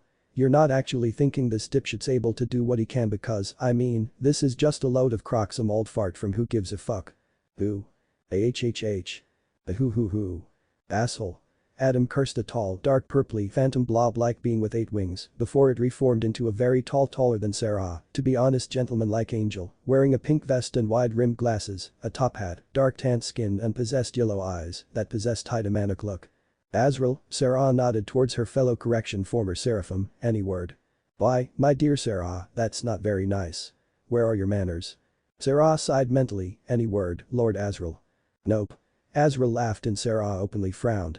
Why, he had been promoted and not her dumbfounded to high seraphim, but she calmed herself. It wasn't her place to question the wisdom of those above her. Fortunately, only having 8 wings instead of 12 like the original archangels, Lucifer himself lost 6 of his wings when he fell, though his lost power had long since recovered in the 10,000 years he was the king of hell, meant he was not near as powerful as the original ones. He was considered a fledgling archangel. Powerful, more powerful than Sarah and Adam, but nowhere near a threat as many believed despite his promotion. Oh, don't be a spoilsport and twist my wing. Dear all, Lucy's open to a meeting. It'll take place tomorrow. Let's leave it at that. Hoo. Azrael thought it best to leave out the colorful words the king of hell used towards his former friend. Azrael believed he had heard it all in his extremely long lifespan. Thank you public television and Fox network. Lucifer, however, still managed to surprise him. What fun. A meeting. Are you fucking kidding? Adam bellowed. He and his bitches were wronged and maimed, and heaven wanted to hold a meeting. Adam hated fucking politics. He hated politicians. It was why he took great pleasure in killing them during Extermination Day. Yes, politicians mostly ended up in hell. Those that somehow fell through the cracks Adam dealt with discreetly in one way or another. Azrael smiled, his head upside down, yet his face remained as though it were not. It always served to creep the fuck out of the first man, am I smiling? The first man's eye twitched, reflected on his mask. Bro, are you trying to be funny? Adam couldn't believe it. Maybe. Azrael continued to smile. You're so lucky you're a good drinking buddy, Adam groused. Hoo. And you're lucky I don't show everyone your browser history. Dude. Not cool. That was a clear violation of section 37.8 of the bro code. Never, under any circumstances, reveal a bro's browser history. Is this meeting really necessary, your highnesses? Lude interjected to get everything back on track. Do you have a better idea? Because I would love to hear it. Trihexia is powerful. More powerful than Azrael and I combined. You and Adam. When it manifests its full might, it's more powerful than Lucifer and the sins combined, the outer gods and even the archangels. It took Lucifer, the sins, and his wife to work together and carefully plan to defeat the first incarnation. This being is an unknown that just suddenly appeared and performed more impossible feats than any demon ever accomplished as Trihexia. Or any angel for that matter. I'd said it's time to stop dismissing what was once impossible or improbable and accept them instead, Sarah informed them. Okay, fine. Say you're right. Where does that leave us? How bad are we talking about? No idea. Azrael laughed, crazy bastard, before he became serious. We know little about Trihexia other than it comes back every few millenniums. All that's been known was dismissed as mad ramblings or pure hearsay eons ago. But based on what little information I managed to dig up, I believe bad. How exciting. Azrael finished in a nonsensical manner. The death-obsessed angel was very mercurial in his moods, though he could be serious. His eccentric side was his more prominent personality. And if we allow him and this Scarlet Woman to roam free, who knows how the citizens of heaven will react should they learn of this, Sarah added. Trihexia was called the great beast of the apocalypse after all. Sarah needed to make certain this demon had no intention of insisting on a rebellion like Lilith once did. This Scarlet Woman, your highnesses, are there any other mentions we can find about her? Azrael is looking into it as we speak. Anything? Oh, so far nothing. Nothing more than scribbles more useless than garbage. Some passages mention her in the Bible, but hoo, you know as well as I that thing's not exactly the most accurate. Much of the old texts were lost long ago, too, after a disguised old one crashed Christ's birthday. Talk about a ride. Azrael laughed whimsically at the memory. He was a great lover of parties. Oh, yeah. There's an event I'd like to forget, Adam frowned at the memory. Oh hoo hoo hoo. That's right. You were puked on, Azrael laughed even harder at the memory. Adam did not. Old one puke didn't disappear easily even with angelic power. Nor was it a small amount either. It took Adam weeks to get the smell off him. It was essential, the supernatural equivalent of being sprayed by a skunk. You two will assist him. Seriously? Whatever. Not like we can do anything in the meantime, Adam winced and looked at his damaged golden wings. Even in heaven that was going to take quite some time to heal. Triply so when the injuries were tainted by the dark and unique energy of the beast of the apocalypse. Lute, however, was missing a large chunk of her wing and part of her left leg. Most of his other bitches weren't as lucky. All in all, when Adam was done healing, he'd get that little shit back tenfold, trihexia or not. Sarah wasn't for it, but she was ultimately convinced by his good buddy Azrael. Adam made a mental note to buy his bud a drink later. That said, Adam didn't want another ass kicking. He'd do his homework, find some weakness, recruit and train his bitches better, harder, faster, deep whoops. Got sidetracked there. I do know one thing, Sarah spoke seriously, we're going want to rethink our strategy. This trihexia is B's son. Truly. How delightful. It's been an age or 10 since I've seen her. And she's a mother now. Hoo hoo hoo hoo. That poor boy. Oh, fuck me. Adam wasn't as sophisticated as his superior's superior. Sir? Lute failed to understand.